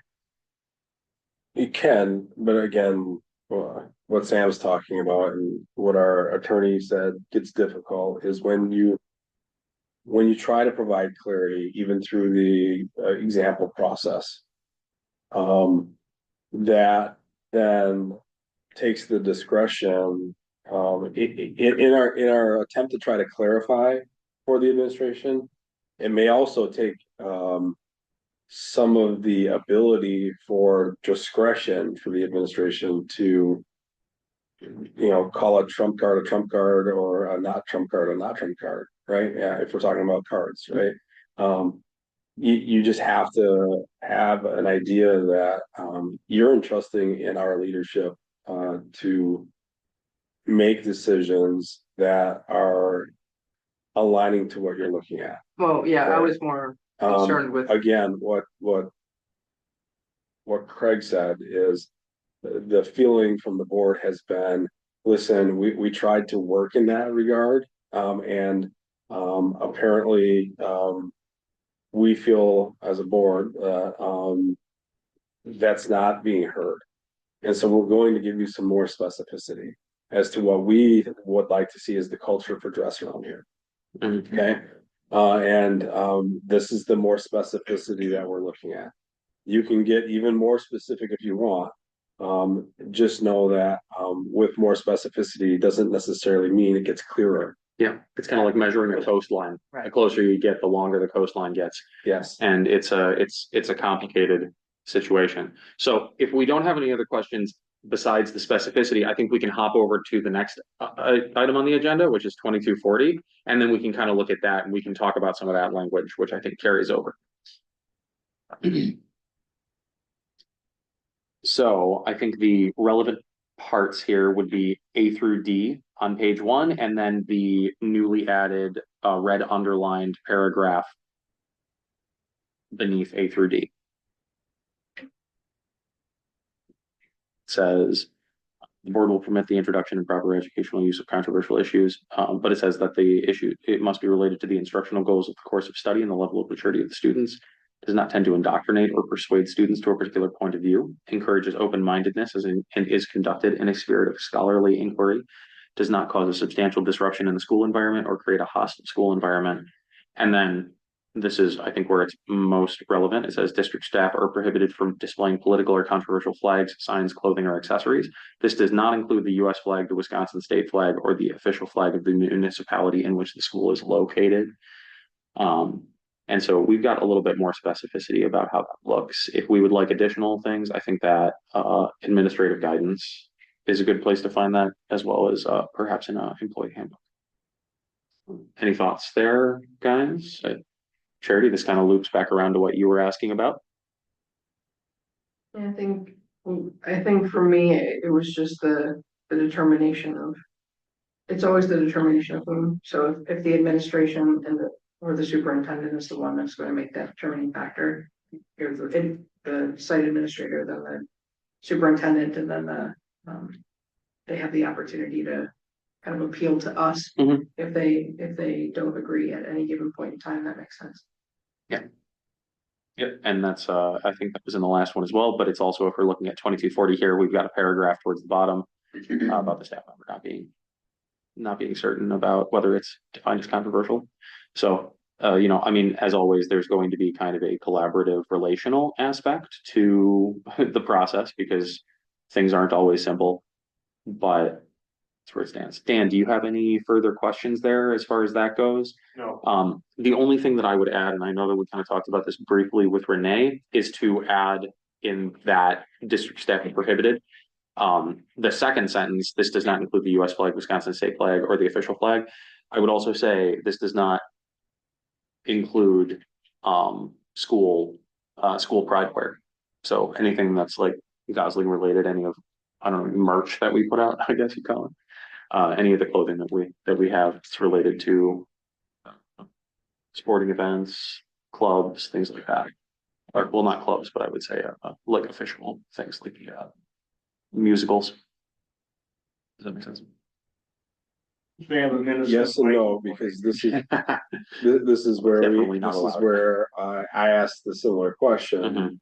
And I gave this example, right? One of our clubs at the high school, right? Really felt it was important to address Mental Health Awareness Month, right? And they bought a bunch of t-shirts, mental health awareness, whatever, gave them to us. Dan, you have one, a green, shirt, right? And we say, hey, we like to support clubs and activities for what they do, right? And for some, mental health is a controversial issue, right? Does that fall under controversial issues or not? Also, alternatively, let's say our GLAD or Gay Straight Alliance at the high school, right, wants to do something to support their student group, right, and ask people to wear little stickers or rainbow or whatever else, right? Is that a controversial issue? If staff want to wear that, right? I suppose let me clarify a little bit. I suppose when I said club, I kind of misspoke. What I meant was things related to school pride and the school identity, or school activities such as sports, the theatrical productions that the school puts on every year. I know they do shirts for that, and other activities in that sense. So that's what I was thinking, not so much necessarily student-led groups, but the official school activities. Does that make sense? You guys Yeah, I understand what I'm personally don't saying? want to see a repeat of what happened at the end of this year. yeah. Jared. I mean, that's why I'm asking the question, because if we're not going to allow student-led groups and those kind of things, Skills USA is a student-led group. No, I We're mean- telling them that we can't. So Well, wait 1 second, we cannot stop students from engaging in that activity, right? They have their First Amendment right to do so, we cannot impede on that. But we can put the request that a staff member is to remain during their working hours values neutral and not associate with those clubs' preferred preferences. And again, I don't think that the language here that we're talking about necessarily says you're not allowed to wear anything from any club, right? So we're specifying that when we talk about displaying political or controversial flags. When we're talking about political, you're allowed to wear the US flag, the Wisconsin state flag, the official flag, or the Gosling icon, right? The things that are associated with the Gosling brand, for lack of a better word. I don't know that brand's exactly the right word for it, but that's kind of the thought there. And I would say that Skills USA in many ways is associated with the school identity in that sense. And it is also not considered, to my knowledge, controversial or political.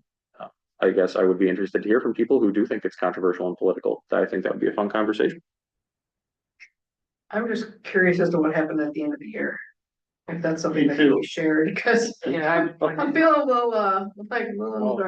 I think that there was some concern, and you brought it up, email from a parent who said, hey, there happens to be a student silent protest going on, one where students can stop by the table, and if they support that organization, they can wear a ribbon, right?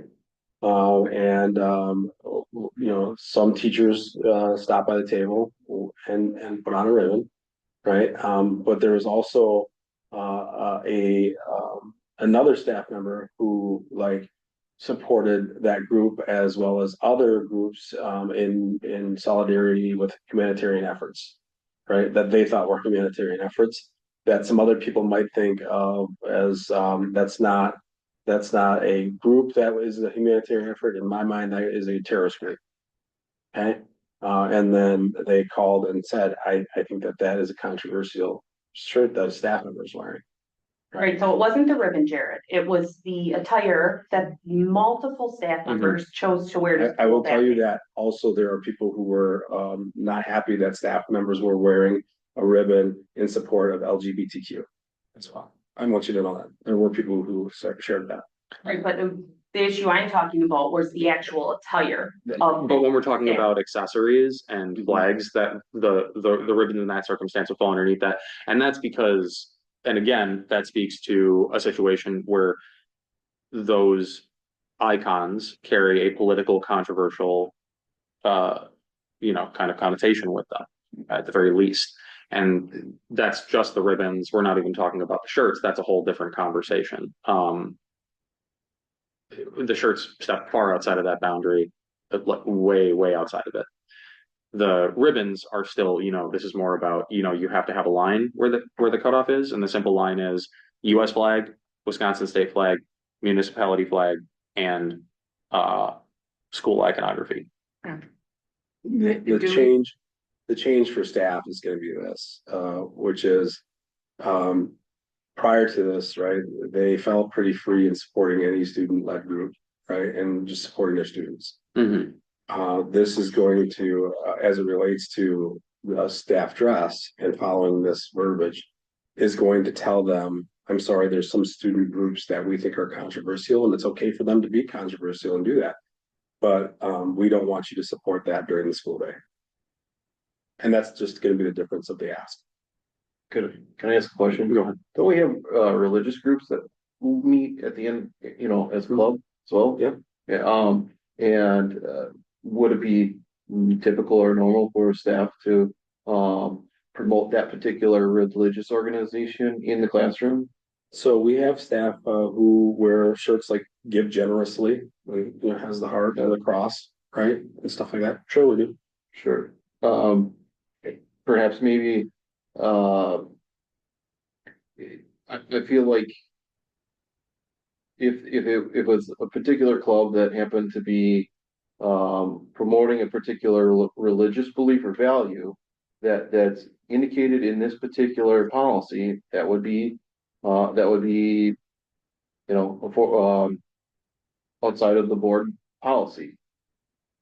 Just like if somebody were to bring a Gadsden flag or a thin blue line or the stars and bars, whatever the case may be, this addresses all of that.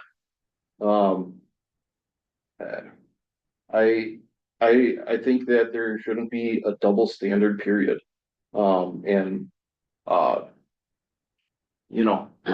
Yeah, it's a slippery slope. Right, like I support the police officers, but I don't think in my professional capacity, if I was a teacher, I should be wearing a back to badge shirt, because given the climate of our society, that is a controversial issue, depending on where you fall in that. Right, and if we're trying to have a values neutral environment, which I know how you feel about that, there's no truly values neutral environment, but you strive for that. So I don't support any, like, you're welcome to your opinions, those opinions are available to you from 5 to 9. Not from 9 to 5 when you're teaching students. You're supposed to create a welcoming environment for everybody. They should not know very much about you personally, and what your personal political views are. The people I work don't know much about my personal or political views. It is, you're there, to provide a service, you're supposed to teach. Are we making an assumption that anybody that is an advisor of an organization automatically aligns with the organization that they're leading as an advisor? No, I would not, but if you personally decide to wear that attire, it could be, students that you're supposed to be assisting that maybe do not align with those views or opinion might be less likely to go to you for assistance because you inadvertently created a boundary that you didn't know that you were going to create wearing that attire. So it's best to stay away from it. What about after educational and curriculum based hours, if they're meeting outside of the school day? Are they doing it on school property, right? If it's a school function, it should be a neutral environment. If you are friends with Miss Smith and you have a child in the school and you and that child go to Miss Smith's home, that's different. That's a personal relationship. But if my child only has interaction with Miss Smith during school hours, my child should not be really aware of the political leanings of Miss Smith unless it has to go with the curriculum that she's teaching. Well, I guess I go back to the elephant in the room is primarily GSA, and I believe it was the FIST, the Resist FIST t-shirt and things like that. So if I'm an advisor of a GSA, for instance, and I am wanting to support the students that I'm advising in that group after school hours and I'm meeting, is that a concern for those students to know that that advisor is there in support of them? Well, my understanding is that the advisors aren't supposed to be involved with those functions. As Jared had said, they're just supposed to be monitoring those functions and making sure that the teachers have what they need. If I'm mistaken about that, I would really like that correction. Because when we discussed this previously, you said that they weren't really involved in that. I do not think that there should be controversial issues taught in school. I don't think teachers should be signaling that they support a controversial issue. They have their off time to do Or oppose it for that matter. Yeah. It's just, it really doesn't enter into the situation. Right. So before all this controversy, back when my daughter was in school, there were teachers that would give you a better grade if you wrote an essay that leaned in their direction, and they were known for it. And so I think what we're trying to do is go back to this values neutral, the teacher, because there's this power dynamic with a teacher and a student.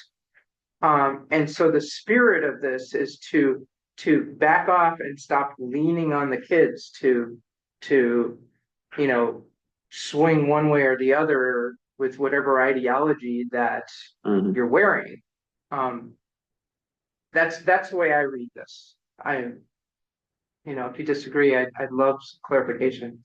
No, I think my challenge is always going to be, you're going to ask a room of, what we have right out here, 2, 4, 6, we've got 6 people, and we could say what's controversial to you, we'll probably get 6 different answers. So there will likely be ambiguity that we will have to manage to as it relates to what's controversial. If I were born in Israel, if I were Jewish, and have Jewish roots and wanted to put a Jewish flag up to celebrate my cultural heritage, at the point where we are right now, and we were talking about it before, some people may find that incredibly controversial and offensive, and other folks might see it as embracing one's cultural roots. So I guess I'm I'm challenged by it. And again, not that I have the right or correct answer. I think we're just going to have to be mindful of the fact that we're going to have to be very consistent in the enforcement of it, or as it relates to controversy, no matter who feels something's controversial. I completely agree. Mhm. I think that, being consistent is the intention.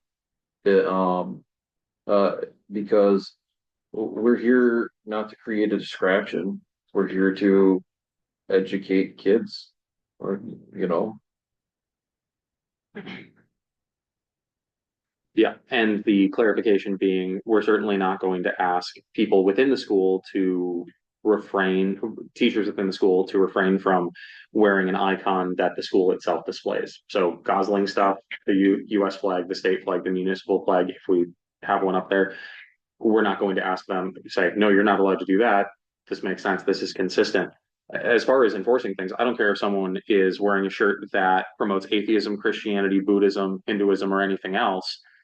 All of that is promoting a particular worldview and philosophy. I don't care if someone is wearing a shirt or displaying on their desk something that promotes heterosexual marriage or homosexual marriage or anything else. It doesn't matter. Those are promoting personal political views. That's not what you're there for. You're there to educate students. Your job is not to impose or display your personal beliefs and your off work beliefs to the students while you're there. That's not the job of a teacher. The job of a teacher is not to instill their own morals on the child in the place of the parents. The job of the teacher is to instruct the student in a set of facts and pieces of information, give them critical life skills as far as reasoning and things of that nature. But it's not to take that fundamental place of the parent. It's the parent's job to instruct in values and things of that nature. And to your example, like that, back in the day when I was in school, there were no flags in a classroom, except if you were in a German class, there was a German flag, because it was applicable. So, I think that it was a much more, values neutral, safe environment for kids where they didn't feel pushed one direction or the other because the teacher might approve of this and not that. I look at that and I just say, when you made a point, we talked about these flags. You know, do we say that you can hang a German flag in a German classroom or a Mexican or Spanish flag in a classroom that teaches those languages? And would that be allowed if the teacher wanted to do so per this policy? Yeah, so it does actually specifically list this under 2240. It talks about controversial issues, controversial topics and issues and icons can be brought up in the course of study if it is relevant to the instruction. So for instance, if you are talking about World War II, you may show a video that has footage with a Nazi flag in it, right? The context is not that you are promoting it, you're showing footage that's talking about it objectively. If you're talking about the civil rights movement, you may show iconography from the civil rights movement of the 1960s, or if you're talking about the gay rights movement of the 2000s, you might be talking about that. You might show footage that has that. That's very different from displaying it for the purposes of promoting it. As far as a German flag in a German classroom, that's related to the instruction. That's relevant to the instruction that you're giving to the students. The problem comes when you show a video that has inappropriate content in it and has those controversial issues. The video itself might not be pushing those controversial issues, but once it includes inappropriate content, now you're in a whole other miasma of problems. And so that would be a separate discussion, but not necessarily relevant to this. Jared, you were a building principal. Looking at this, would this help you?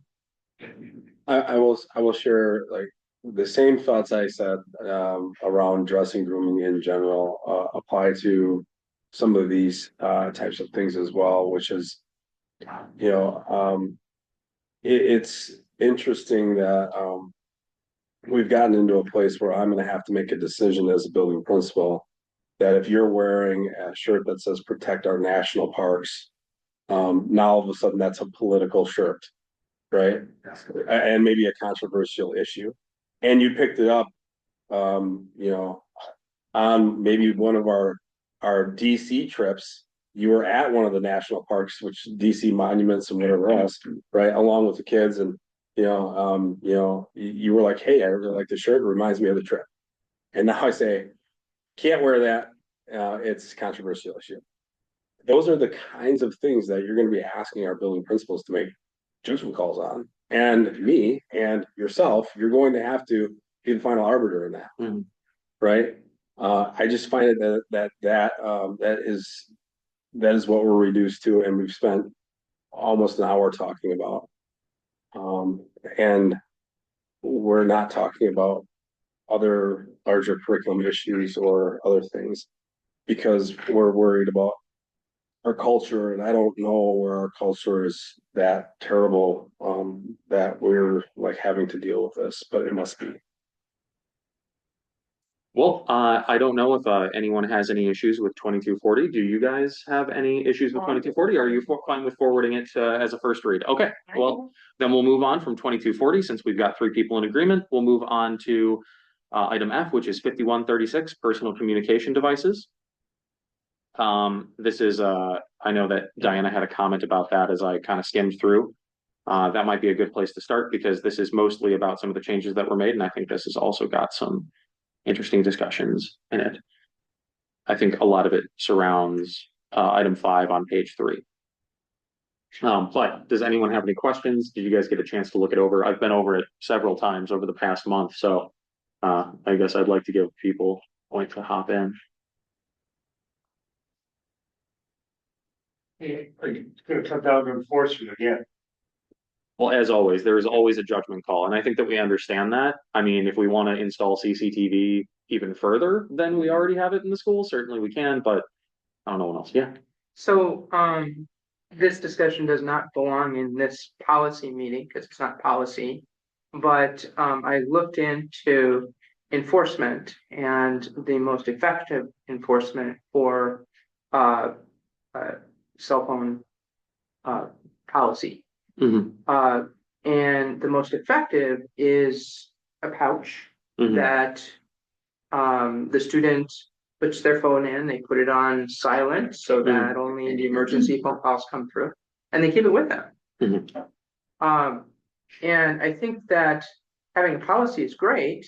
Mm-hmm. This policy is great, but it doesn't address the needs of the teachers who have to try to enforce it. Mm-hmm. And I think that at some point soon, we need to look at a plan where we're giving teachers the tools to enable them to effectively enforce the policy. I agree. I think that would be good. I would actually like to increase the sternness with which we approach inappropriate phone usage within the schools. The main discussion that we had kind of coming out of the last meeting was whether or not there are exceptions to the general rule of no phones allowed and how we deal with that. We talked about 2 things. We talked about if a student wants to record for the purposes of, just their own personal use, kind of a audible version of notes. And then we talked about if a student has a concern about, what's going on in the classroom, if the teacher's doing something inappropriate or something of that nature. And when we met with Renee, and we talked about that with Renee, we kind of looked at adding in a clarification more so than a change to anything that's in this policy, that if the reason your phone is being used while you're in the classroom is because of a concern of that nature, it's kind of a whistleblower situation. You're not going to get reprimanded for that. I think that's important because I know a lot of people say, well, my child doesn't take pictures, photos, or audio recordings of these circumstances because they are afraid of the repercussions. I understand that very much. I get why people would be afraid of that. So having it clearly outlined in policy, I think, was important. But still, the general rule is you're not supposed to be using your phone basically for any reason unless you are having a conversation with the teacher about it beforehand, and the teacher is allowing you to use your phone. It's for some sort of acceptable purpose. Where would be the best place for, and not that I'm cutting anyone else off from what I just said, but to her point, where would be the best place for a discussion about the particular manner in which phones staying put away gets enforced, like the pouch method that she's talking about? I mean, probably on services. Hmm. I mean, we probably is the best place to have that discussion start. Okay. I'll also note, Lori, that it is going through legislation right now in Wisconsin about banning cell phones in the public school system. Yes, but, I don't know if it'll pass or not. it's gone to the Senate, and according to someone We gotta that's get back to worked on policy, it, they said the Senate is where good bills go to die. Yeah, Yeah. so So, that we is true. can't really count on that, and So- also, you can flex the rules, but if you don't have tools to enforce it, the teacher's just playing whack-a-mole. Yes. And so that is a great discussion. Like Craig just said, let's stick to policy. We still got half of the agenda to get through, but we should send that over to Ed Services and have a discussion about that alongside this. All right, does anyone else have any other comments though? Because I did talk about quite a bit there in item F. Policy 5136, personal communication devices. No, okay. Then we'll move on to item G, 5362, anti-bullying, respect and relationships.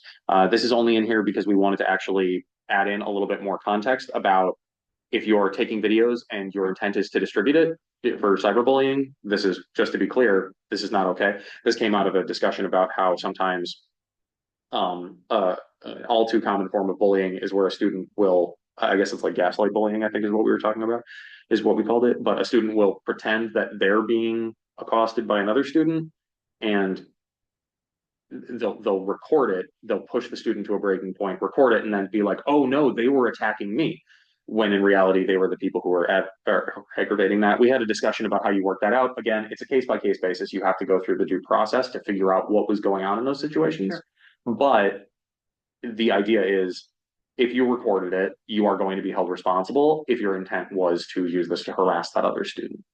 In that case, does anyone have any comments though? That's it's in red in 5362, the updated language there. Examples of bullying, disrespectful behavior include, the bottom says using digital technologies to generate, repeat, or distribute hostile or damaging content, including but not limited to messages, posts, photos, or videos intended to harm others through platforms, including but not limited to, et cetera, et cetera, et cetera.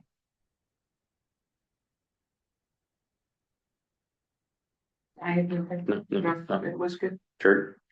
Okay, cool. We'll move on to item H, which is 5780, student parents' rights policy discussion. This is something that we've talked about a few times in the past. We kind of wanted to bring this up and bring this in, maybe give it a little bit of a brush up and make sure that it includes everything that we're looking for. So we've brought a couple of things in. We have policy 5780, which is the student parents' rights policy.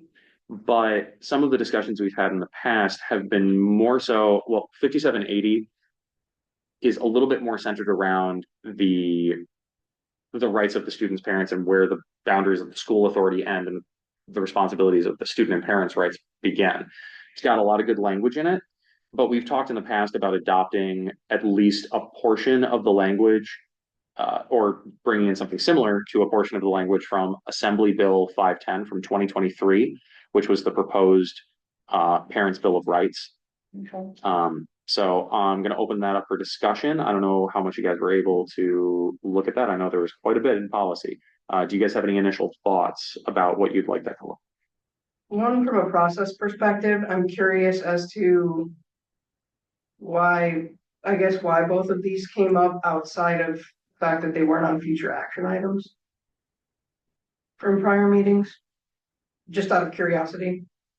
Yeah, this has been brought up over the past year at least by various members of the board. The previous board members, many of whom are no longer with us, decided that they didn't want to have that discussion, but this is a discussion that the board wishes to have at this time. Okay. And I guess my challenge would be, given that AB 510 didn't pass. It did pass, it was vetoed. But it's Yes. not law. Right, because it was vetoed. But it did pass. I'm good with all the language of the bill. I testified for it, so. Well, I read it and it sounded good to me. Yeah, so I think that we would have to change some of the language. Just because a lot of it relates to specifically the nature of it being an assembly bill and a state Correct. statute. But I think that the list. A monetary like that can go after in this bill, like $10,000. I'm not saying that should be in our policy, but as far as the rights that are afforded to the parents as it pertains to being informed. I would, what I would be looking at for the most part would be the numerical list, starting with, number one. Really, you would start with the sentence before that. This, and you would replace the word bill with policy, I suppose. This policy reserves all of the following rights to the parent of a child without interference from, instead of the state or other governmental entity, you would specify school district. Then you would list 1, 2, 3, as written. I just have a Down. question for clarification, Mhm. and Jared, with Lynn Gilbert not being here. Can students come to public schools without certain vaccinations? Yes. Or without all? They can? Okay. Yes, there's a release that parents sign off on, Okay, for thank you. religious purposes, et cetera, but they have to sign it. If they don't sign it, then they cannot attend. But you don't have to be vaccinated, you will sign the document. Thank you. I just wanted to understand. Gotcha. Yeah, so then you would go through down through 16, and thank you for asking that question, by the way. That is a really good question to ask about that. And thank you for the clarification, Sarah. We would go down through 16, and then again, changing the word bill to policy. We would have this policy also provides that the guardian has all of the rights listed in the policy unless they are limited by law or court order. Because obviously some of those things change. I don't know if that's super relevant for us, but it might be good to state that there's a clarification there, although it might get beyond the school at that point. And then the clarification that this does not comprehensively prescribe all inalienable rights, and that there may be rights that are more comprehensive than those listed, I think is also good language to bring in. Is there anything else that people would want? That's what I would recommend is. Could we have Lynn Can we- go over it, just? Can we, talk about number 2 for a minute? Yeah. please? Number 2 says that it's the right of the parent, right, to determine the types of school or educational setting the child attends. Right? Mhm. All good and well, and as a parent, I certainly like that we allow parents to choose enrollment, right? But if it becomes a parent's right to do so, right? That means we don't have any say left in who can attend and who can't. And we certainly do cap enrollments for different buildings or whatever, determined on space or whatever else. Yeah. Right, so I have a challenge to that in saying like, that would be very, very difficult for me to tell a parent, no, when our policy says it's your right as a parent to tell me, this is the kind of structure or place, that my child excels in. Mhm. But the reality is, we sometimes have to tell parents that may be, but, this is what's available. The other piece to that is students with disabilities who have an IEP, their placement, whether it's in an alternative setting or on e-campus, or the appropriateness of the e-campus or brick and mortar, is a team decision, not the parent's decision. Sure. For education Absolutely. purposes, to remove the barriers to their disability. So perhaps adding on an addendum to item 2 that specifies within capacity, something of that nature, and also specifies has a clarification about IEPs and students with disabilities. And I think that also in some senses relates to capacity and the ability to provide certain services for those students. 6 and 7, I don't know that we need to be redundant in restating the law.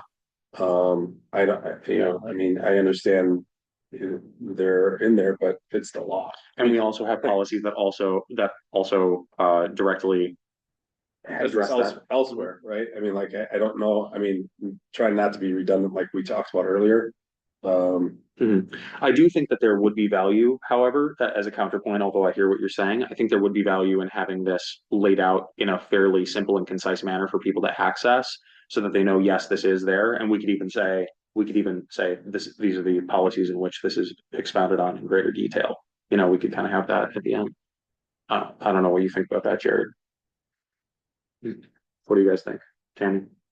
So this is gonna be like the parents' right policy, It's essentially, is that? we already have a student/parent rights policy that we adopted in Neola, right? Okay, The suggestion from the chair here was to say, hey, I want to bring that policy forward because there are certain things out of this former bill, right, that went through that didn't pass through the governor's office, right?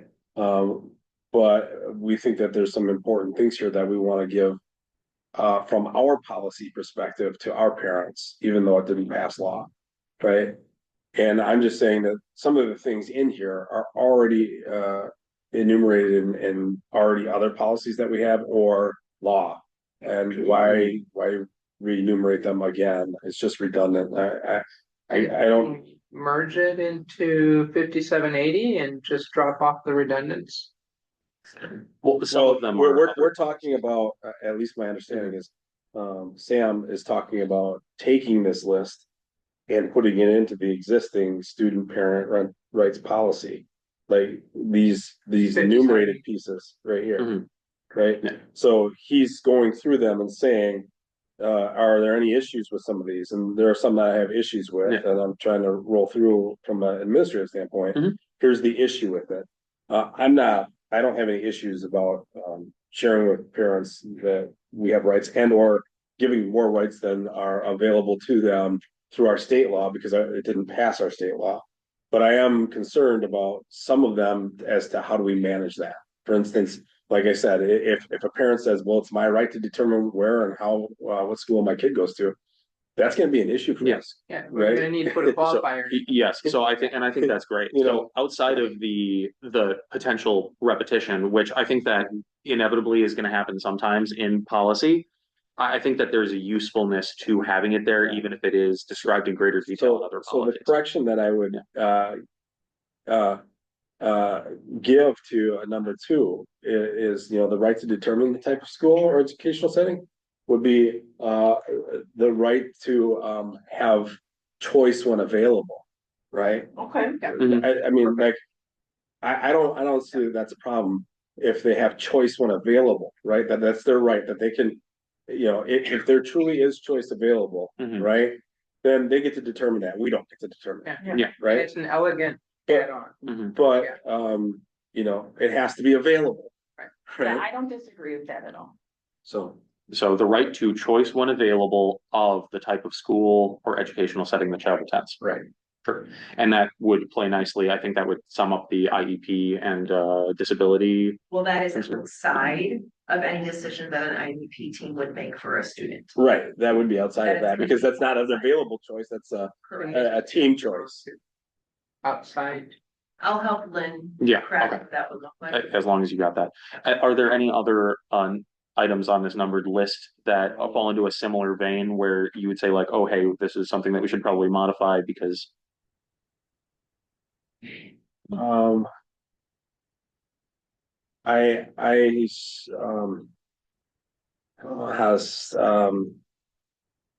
I don't have good wording, but when we're talking about timely notice, that's hard for me because I understand what they're trying to get. Like we shouldn't be calling a parent up and saying, hey, I got your child here, we're gonna test them. Right? And that's where people and parents, myself would get like incensed, outraged real quickly, right? But what does timely notice mean? Like, What's the standard practice now? well, that's why we're talking about this because there's a difference between standard practice and what's being practiced, right? And a call or a text through Seesaw at 8 o'clock at night that says, hey, I want to remind you that we have XYZ testing tomorrow, right? We gave what we thought was timely or ample notice about how we were going to test 8th graders differently this year for the forward exam because we thought, our teachers were like, hey, we'd like to try something new, and they had a really great idea, right? We gave notice, and parents were like, if you were going to do that, why didn't you tell us that at the beginning of the year? How come it wasn't indicated in the calendar? Because now I've got to try to, we realize it's a couple weeks away, right? Which we thought should probably ample notice. I've got to try to figure out childcare, right? And again, a parent was incensed that, and as a school, we were like, well, you had you got 2 weeks yet to come up with something different, Mhm. you know? I, And Wait, that's why, So- that's why I so said, Can I ask really quick? clarification? what is, right, ample. Can I ask you some clarification really quick? Which number on the list are you talking? So, 8 and 9? yes, like, both of those, like, 8 and 9, where it says timely notice. I have issue with maybe what timely notice might mean to one person, might not mean the same to another, and now we're going to get into some kind of a discussion about my right is to have timely notice. Can you say Right. appropriate? And I'm gonna have to sit across a parent who's wagging their finger about and pointing to policy and says, my right to have timely notice. Yeah. And I don't- say, well, we gave you 2 weeks, that's timely notice. And they go, no, that's not timely notice. I would be fine. I would be fine with saying 14 days. I'd be fine with that. I'd be fine with saying 14 days, 2 weeks. The thing is, a lot of our other policies that deal with notice, responding to people, they also don't have specific timeframes on them. I kind of, and I mean, no shade on you, but I would honestly like to see some more specific timeframes on those things because I think it would help clear up ambiguity. And it would, it would be like, okay, here's where the line is, guys. If you're not actually crossing that line, there's not anything to be. You might not like what's going on, but there's no reason to be upset about it. So here's the issue with that. And my job is to come up with the ifs and because I'm managing, right? Absolutely. And I'm not arguing because I already told you guys, I like the idea of having some more rights enumerated for parents. I really do think that that's something that as educators, we should do better at, right? But if I'm teaching and we say 14 days, right? And I know my next unit is controversial issues, right? And I'm thinking we're going to be there in 2 weeks. We'll put this out there, right? And all of a sudden we blast through the last couple pages of the last unit or whatever it is we're doing. And now I am not 2 full weeks out, but I am 1 day short of that. And you say, hey, and now I have no flexibility within. I basically have to waste a day of instruction till I get to the 14th day so that I can start teaching the controversial issue, which is the next subject up. Right? I'm sorry, I don't buy that. I'm not saying waste a day, but I mean, review or whatever else. Like, Jared, I think we're getting a little bit off here. no, I'm not. Because- I'm telling you a management issue. Frank. Sure, Well, but I mean, he's bringing up a point of opposition. I think it's good to hear those things out. I mean, this is how. that's fine. I hear you, but like, when specifically around a particular time frame like that, it forces one to plan ahead or plan accordingly. And if they're ahead in their schedule, they may have to select a different topic of discussion for that period of time. I would say timely notice when available. Well, yeah, but then it's. I think that defeats the entire purpose of the statement. exactly. I would rather have it on me to have that kind of an investigation than have a parent throw in my face. This is the deadline, hard date here, right here. Do it.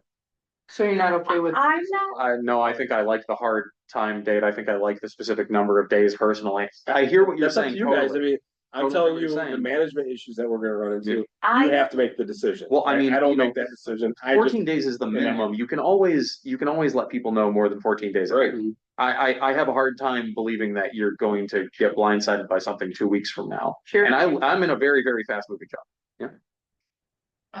I'm not in a classroom and I'm not an administrator, so it's hard for me to say when it comes to this because I don't have to lean into Do it. you have a creative word you can put in there? I That don't doesn't know. undermine the very purpose. Scramble tiles out. Yeah. I can see what comes to the board. And again, I don't know. I'm just trying to find something that's more manageable, but also gives parents the rights without giving it, but kind of giving it the right. We could say the right to 3 weeks notice instead of 2 weeks notice if that feels more reasonable.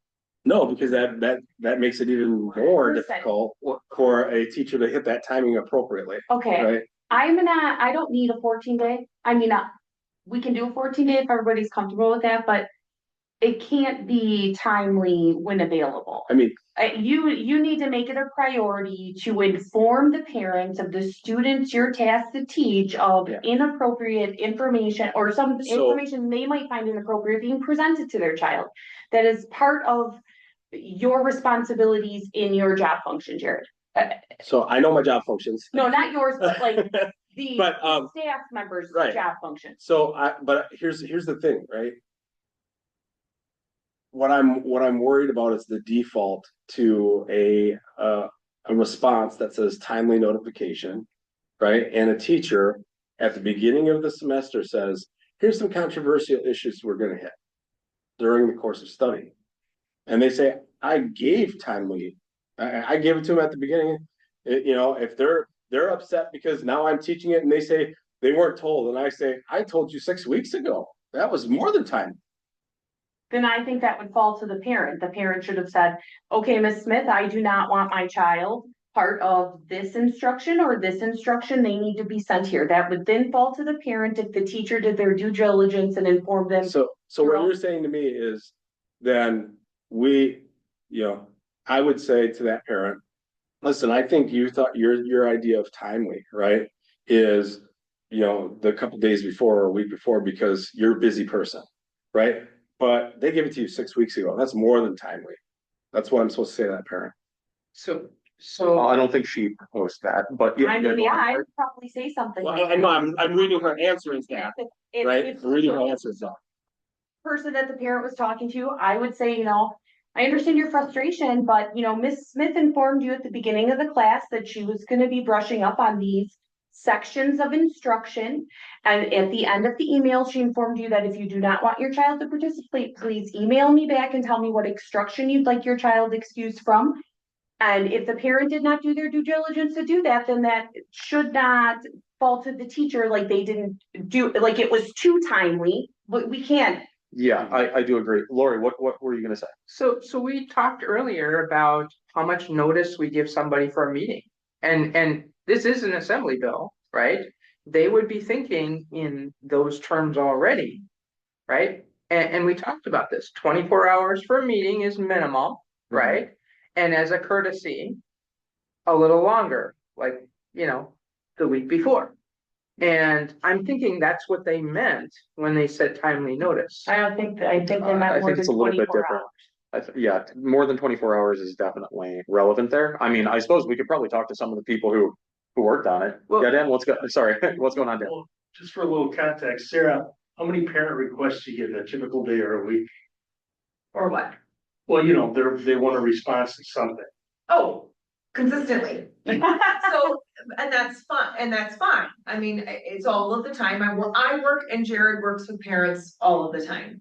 The piece to this one that I'm really looking at is I feel like we're talking about things or controversial issues that might be coming up in a classroom, things like that.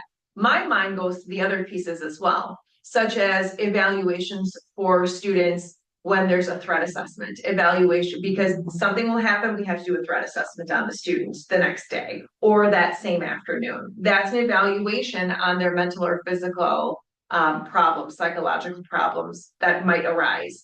Pieces where we are evaluating students for a variety of cognitive delays or behavioral issues. Those are all under IDEA and they have their own federal timeline. And so parents are notified that well in advance. And then we have a staff that come in and do this, right? I have not ever encountered a family that has had an issue with us doing any of what is mentioned in 8. But again, I'm not a principal and I'm not a classroom teacher who is delivering any sort of information. We are doing all of those surveys, all of those evaluations on children that meet the criteria within there. But those are some of the pieces that come to mind as well. So I think that's a very good point. Thank you for asking the question, Dan. However, under number 8, at least, it does specify at the end, unless otherwise specified by law. Yeah. So that I think that takes care of the issue. Except for the threat assessment.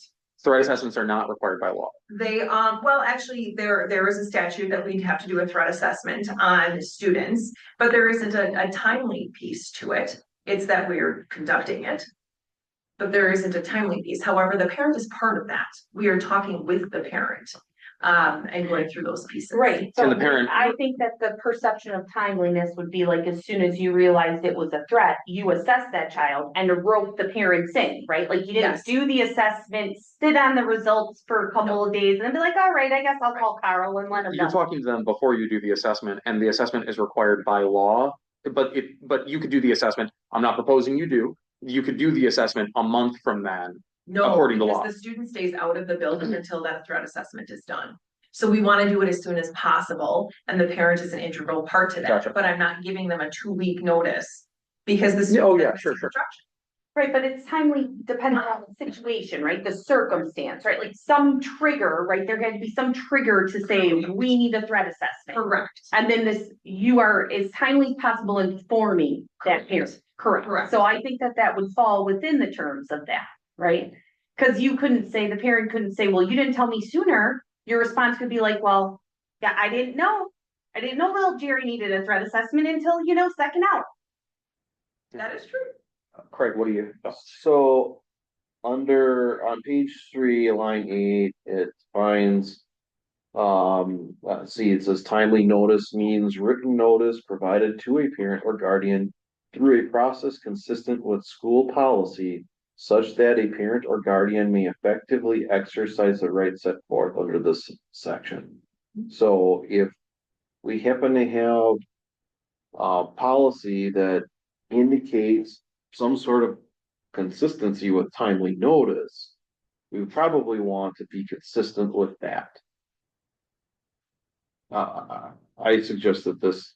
Timely notice is different though, and I mean, there are conflicting issues with timely notice where. Timely notice of one thing, let's say suspensions, right?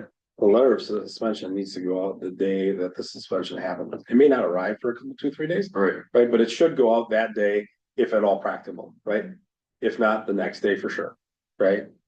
That's one timeline, right? When you're talking about other timelines of notice or whatever, it may be a 15-day notice, it may be a 10-day notice. There's so many different timelines based on statutes and other policies that we have put in place. So is this particular policy critical to have published in the upcoming handbook then? Or is this something that work can continue on? I think there's gonna have to be work that continues on because I have about enough questions that can last 2 hours just on this. And some of them have to do with things about right to timely inform of acts of violence, right, that happen. Okay, what kinds of acts of violence? And if I'm notifying of an act of violence, am I how do I have to go about doing that in a manner that makes sure that I protect the rights of the individual as well as understandably to protecting the rights of parents. And I will tell you, we do this, like if there's a threat of violence, right? We usually say, hey, we want you to know we went into a lockdown situation for XYZ. Parents know that. You tell them within 24 hours. I usually send those, well, usually we tell them before the kids even get home for the game. Yeah. Because, There's an email. right, I mean, Go right, out. Yeah. but an act of violence can be, I punched a window, Mhm. right? I lost my cool and punched a window. We don't always write home, hey, so you know, a student in 6th grade punched a window, right? And when it states crimes, that is then indicating also a that there's crime. been a citation and there has been a crime that has happened, whether that is disorderly conduct or possession of something or a parent who is intoxicated in the parking lot. We do not typically It happens. notify the entire, parental population that those things are occurring. Yeah, so I think if you look at this was And put out in October. I guess what I was saying is like, we don't have to dive into that one. We've got plenty of issues that I want to bring up, just from a standpoint of how are we going to wade through that? And I want to have the productive struggle of that discussion because I do believe that outlining some more and enumerating some more rights for parents is good, right? I just want to say, how can we get to some of these if we can in a meaningful way? And if we can't in a meaningful way, then maybe we start out with this and maybe 6 months from now or a year from now, we found out a way to get to the other thing that we wanted to get to. That's all I need to say, because we certainly have, definitely more discussion. We got a couple more things on the docket. We're deep into this, one, and we're gonna have a lot of discussion on this, and it's not gonna, be something that we're gonna solve tonight. Yeah. Right? Okay, So, 5780. I would suggest that we, continue to bring this up, maybe, what we should do, is to say, what parts of this are we gonna do, like numbers 1 through 5, and take our time at it. It may take us till December. I'm okay with that. We already have a student and parental right policy. Okay. We're just looking to beef it up, right? And I think if we take it in meaningful chunks, one that it's not gonna be a 5-hour meeting, and like I said, good policy doesn't write itself after 2 hours, 2.5 hours at the most. Like you start getting into like this, and I just want to get it done. I don't want to have the conversation. We just get it done. In the back of my mind, I'm like, you guys figure out what time frames you want. I mean, I really, I'm fine with the term. I was fine with the term timely, but I agree. There's a lot more. I wanted to get the ball rolling on this discussion. I think it's a good thing to bring up. It's been something that's been a long time coming. I know there's been a lot of people who have asked specifically about this, and they've asked about 510. So I wanted to get that rolling. So bring it back for next month. And let's keep in mind some of those things when we come back around, hopefully. Yes, maybe we did. Then that's all right. Any other thoughts before we move on there? Anything super pressing? No. All righty. Then we're moving on to item I, the Neola policies 8,000 group 2. We're looking at 1, 2, 3, 4, 8 policies in here. Does anyone have any thoughts on these policies in here? To start, Lauren, Tammy, Dan, Craig, sure. The only question I had, and this is just for my own understanding, there was the line stricken about working with CISA on the development of a common calendar. Is there a reason why it doesn't make sense to do that?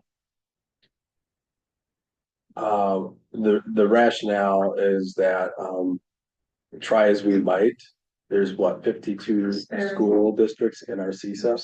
Okay. That's all I need to know. It's futile to even attempt. I can't align with the private schools right here in town, and the private schools don't always necessarily align with each other here in town, much less trying to look at other districts across. I mean, it's good to try to be regional, but We've typically aligned with areas that are closest to us.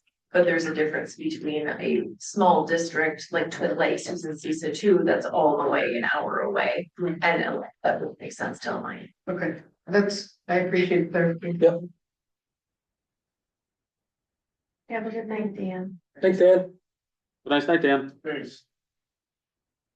I think, the only note that I would have had would have been on policy 8310, and it would have been a similar discussion about timeliness and things like that, because we're talking about public records. But I don't know, does anyone have the appetite to get into specific timeframes for responding to requests and how that gets calculated? Because obviously, if you get a request for a date, you can give that to them in 5 minutes. If you get a request for something that's lost in 8,000 pages of paper that had to be printed out, that's a whole different ballgame. So I think that the way that this is written, I think does a pretty good job of expressing the needs there. Do you guys have any thoughts on that? I'm okay with leaving it in a timely manner at this point, at least. This is language from the Attorney General. Our state government has thought many ways to try to find terms to do this for all of its governmental bodies. And they realize like you said, the difference in the ask is really hard to make one timeline that fits all asks. Yeah. And if people feel like they really need to express the sense that something is going wrong there, they can always bring it to the board if they really need to. That's how it always works. So, or the Attorney General's office, right? Yeah, truly. So I'm good with that for the time being. As I said, if we can work something out, that'd be great, but it's pretty difficult to do. Any other thoughts on the 8,000 series? Not for me. Oh, okay, cool. All right. Well, we can move on from those. We got WUSD policies, no match. So if you look at this document, it talks about a recommendation on the right, in whatever color that is that we picked. Blue, thank you. I'm getting colorblind. Recommending to keep, it means that we have a policy, Neola doesn't address it. But for local purposes, we think it's really good and important for us to deal with. There are some that we're recommending to keep, but moving it out of policy and into the realm of an administrative guideline, or it was already an administrative guideline and we want to keep it that way. If it's denoted by a point, 1, 0.2, 0.3, whatever, if there's a number and a point, that means it was an administrative guideline in our old policy structure, right? So that will also help you understand which ones I picked as administrative guidelines versus non-administrative guidelines, because they probably were before, right? But it was shown as policy in our book. So, that's what I'm looking to do. In Neola, they have two structures. They have policies in one book, administrative guidelines in a separate book. In our last structure, we had policies and administrative guidelines listed right together. Sure. Right. That makes sense. And so we have to make sure we delineate because it was all seen as policy. Okay. But we knew it was kind of more of an administrative guideline, but it was a point, whatever. And there's two in there that were administrative guidelines and are now being brought on as policies. Yes, because I think that it would be better for us to make sure that we just have a little bit more direct oversight from the board in that response than an administrative guideline. Sure, sounds good to me. Okay. All righty. Yeah. Any other comments, questions, thoughts about the no match? When was the last time these policies were reviewed by the board? Just now. We went over them. We've talked about them several times. Yeah, okay. And if you look at the policy itself, like if you call up one of these policies, you'll see the last revision date. But it is our responsibility right now to, just because I'm recommending keeping it, your job is to review that and say, yes, we do want to keep it, and then we're affirming it and we've reviewed it, right? Right. So I mean, these policies with no match. They're old policies. They're old policies. Former policies that are already in place. They would just be brought over to the Neola format. So they're not Neola format policies that have no match that we're just going to bring in wholesale. It's the other way around. So we can certainly review them though. I mean, I'm just wondering when's the last time they were reviewed, and it sounds like not too long. Well, some may be a longstanding policy that hasn't been reviewed in a while, right? But again, we're reviewing it now, and it'll be updated, and you'll find that there's a number of our policies that haven't been updated in a long time. Yeah, we really need to. Which is why we entered into the Neola process. Yeah. So we're kind of working through it, but some of these it's kind of, again, it's the balance between outward facing common occurrence that needs to get published for the purposes of day-to-day operation versus things that we can kind of work on for a longer period of time. What's your? My question was, then Neola's, would they then take these particular policies and reassign a Neola number to them then? I'm assuming. Yeah, that's exactly what happened. Would they also assist us in that process of when we would normally pull something up for review? Or is that just on us just to say, okay, we're going to cover the 6,000 series this year? Or so I think what Scott recommended when we first entered into this process is if we had certain policies that we brought over or just create on our own, those we'll have to keep track of because they won't come up in their policy churn, right? And that's what I'm concerned of. Unless all of a sudden Neola says, hey, well, that's a good idea. Because here's what will happen. Our policies, right, are when we switch over to the format and we put it in, right? They have access to all those.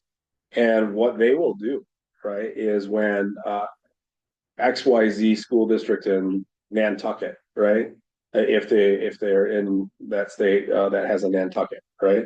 Nantucket school district says, hey, I'm looking for a policy on XYZ, right? And then all of a sudden, like 13, 14, 15 other school districts, hey, I want a policy on XYZ. And we've had that policy for 2 or 3 years. They will say, hey, Jared, we're gonna use the language from the WUSD policy and we're gonna share it with them if you're okay with that. And I'll be like, yeah, that's fine. You had to share it with them. If it then becomes a Neola policy because so many people adopt it, right? Then it all of a sudden becomes part of the, discussion, right? And they will add their legal resources to it and whatever else, and it'll become part of that process. I feel like there's a bad limerick in there. There is, something with Nantucket. Nantucket is a common component in many languages. It just really rolls off the tongue. So, okay, any other thoughts there? Thanks for asking the clarifying question. You guys good? Good, Charity? Okay.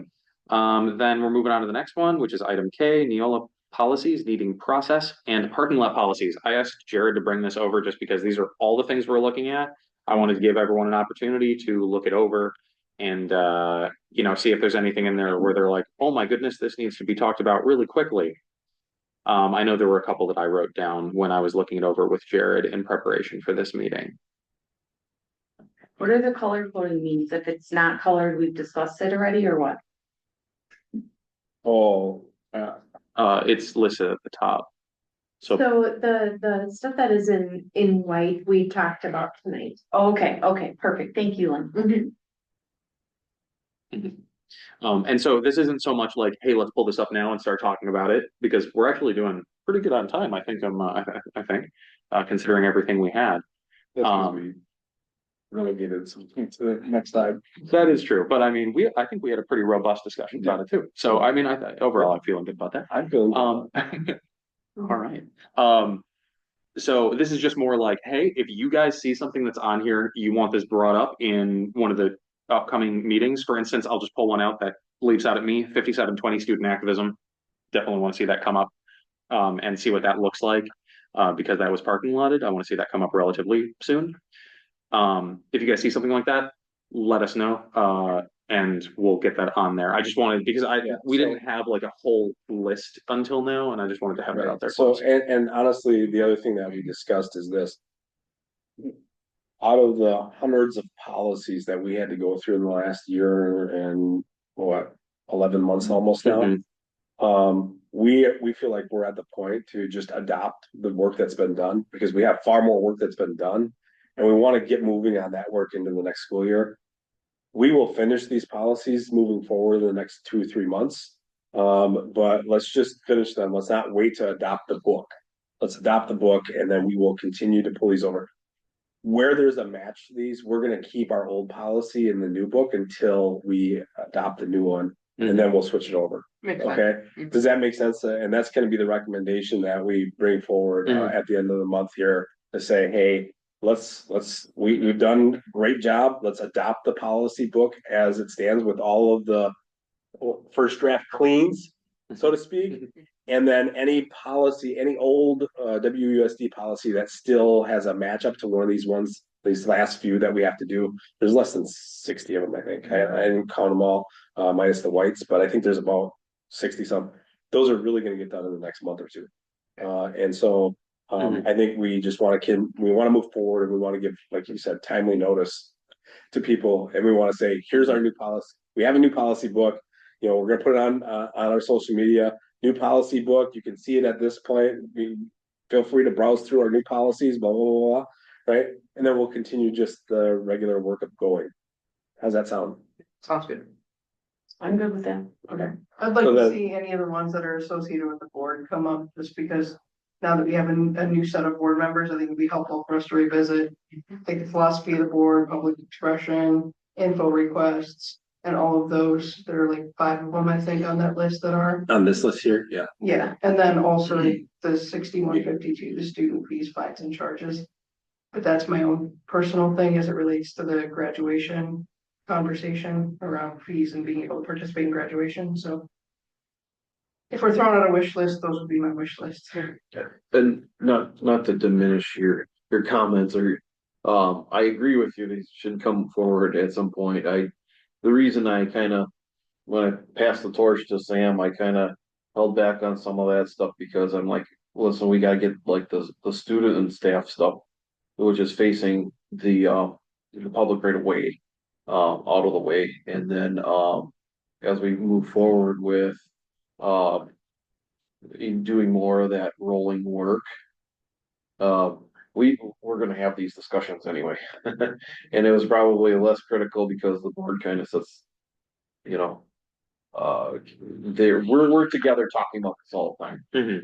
That's the way I looked at It is kind of like I said, outward facing versus inward facing. I definitely want to have those discussions as well. But yeah, if it's about publishing the book, if it's about printing the book, we want to make sure that we get stuff out there for parents, students, and the teachers that give them a clear idea of what we're looking at. So that's kind of what we're trying to mop up here. Just a point of clarification, based on timeline. With the meeting, having that it has to go through first read and second read before we can approve it, aren't we kind of at the point? Whatever's currently there is there unless we have special meetings? I think, well, we could potentially just accept at the next board meeting, first and second read of what's being proposed, but I don't think that that's probably the best idea, because I think that we have board members that are going to have additional questions, or I anticipate they're going to have additional questions, and we want to let that process play out, you know, so Right, I just didn't in have- order to make the book, right. you know, if we go through first read in July, second read in August, and we can't approve it, you know. And we won't have time to get it into the book. You know, if there's probably like a one-off situation or a couple of policies that need to be referred back to committee, and that's just going to have to be it. We're just going to have to try to commit to getting something out there. But yeah, it's a valid concern. Yeah, And I think for absolutely. only full policies where we have these concerns, I counted I counted six. 2, Yeah. maybe 3. So if we had a special meeting, it wouldn't be a long one. Maybe. You never know. Yeah, no, I just wanted to bring this in front of people because if something left out and it was like, whoa, that's way too serious. But we have covered the vast majority of what we've been looking to get at. So if you guys want to let us know. But that was, I guess, really more of an informational piece than anything for the meeting. We don't have anything in section 3. We got future agenda planning, future planning discussion. We're bringing the 8,000 list to the board for, well, this would be kind of along with action items, I suppose, hey? We're bringing that 8,000 list to the board for first read. Or, yeah. Then we're bringing the 5362 updates to the board. Would that be for first read, second read, or would that just be to approve updates? Yeah, that would be for first read, right? We're the same thing with 5136, 2240. I think, yeah, 3216, 4216, and 511 are also in that same category. As is 2414 and the administrative guidelines that go along with it. What about the graduation policy? We have that on there. Is that going for first read or is that in a different category? Yeah, We have to first read it. yeah, we have to first read it. Okay, So they'll go first. but we're just sticking with the same policy, so it's not any sort of. I don't think it'll be very controversial. I think people will just be like, yeah, okay, that's what we do, it's what we do. Sounds good. All right, any further thoughts or questions, folks? Are we gonna set a meeting for July? Yes, yeah, I'd like to set up a meeting for July. Just as long as we're trying to clean up this policy. I It'll think most likely be virtual for me, or I'll have a designee here. So that's my July is just so packed. yeah, oh no, I understand. Outside of some dates that we've reserved for some other things coming up, I am stacked. Yeah, So make the date, and I'll try to respond, right? yeah, definitely. Yeah, we'll work something out. So let's set a date for July 9th. I don't think I have anything going on that day, but we're thinking like a 5:30 start time, pretty typical thing. Yeah, if there's nothing else happening that day.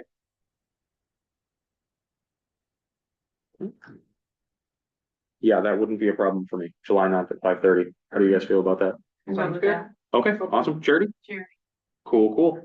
All right, Lynn, can you give us rapid fire those action items? I'm sorry, it doesn't have to be that rapid. It's always the test. Thank you. Makes me nervous. Okay, here we go. So, in the administrative guidelines for Human Growth and Development Advisory Committee, in the third paragraph, from the bottom of the guideline, replace word with superintendent. I have the Human Growth and Development Policy. There's changes in A4. I have to add self-care and hygiene. A5, we leave as is. We're striking 6 or A6. And then B1, I'm going to be adding the verbiage and using appropriate communication at the end of sentence. And then with B4, I'm striking all of the words through the first comma and starting the sentence with including, and add the word bullying after refrain. Curriculum revision, and then those can go to first read, correct? Yeah. Curriculum revision, update 5 years to 7 years in the 2210 curriculum development. And then I think all of those can go to first read, then all curriculum revision policies. Yes. And then there's a discussion, you guys wanted a discussion for our future ed services meeting regarding the book that the Watertown Health Foundation. Yep. And the pouches. So that's that. We're moving the current WSD graduation policy to Neola, and that'll be first read. The dress and grooming in 5511. In line 3, remove the verbiage shirts must have capped sleeves, and then the verbiage tank tops, and state no spaghetti straps, strapless tops, or A shirts allowed. Yes. Add the verbiage, this policy and any additional blank will be included in, I have to get that verbiage from Jared, will be included, let's see, will be included in the student version. Adding 8, adding 8. Yeah, Adding the number 8, bottom should be certain amount of inches from fingertips. I'll get that from Jared. Dressing and grooming policies will go to first read. Controversial issues in the classroom goes to first read.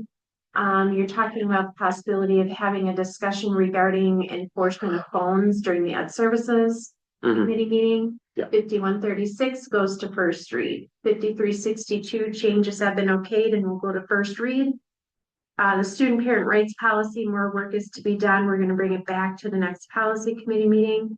All of the 8,000 groups can go to first read in June, and then we are keeping the recommended WUSD with Neola match policies and guidelines. And then we're going to have our next policy committee meeting July 9th at 5:30. Awesome. Perfect. Okay. All right. All right, guys. Well, without further ado and with no further questions, let's get out of here. Adjourned. Meeting adjourned. 8:25.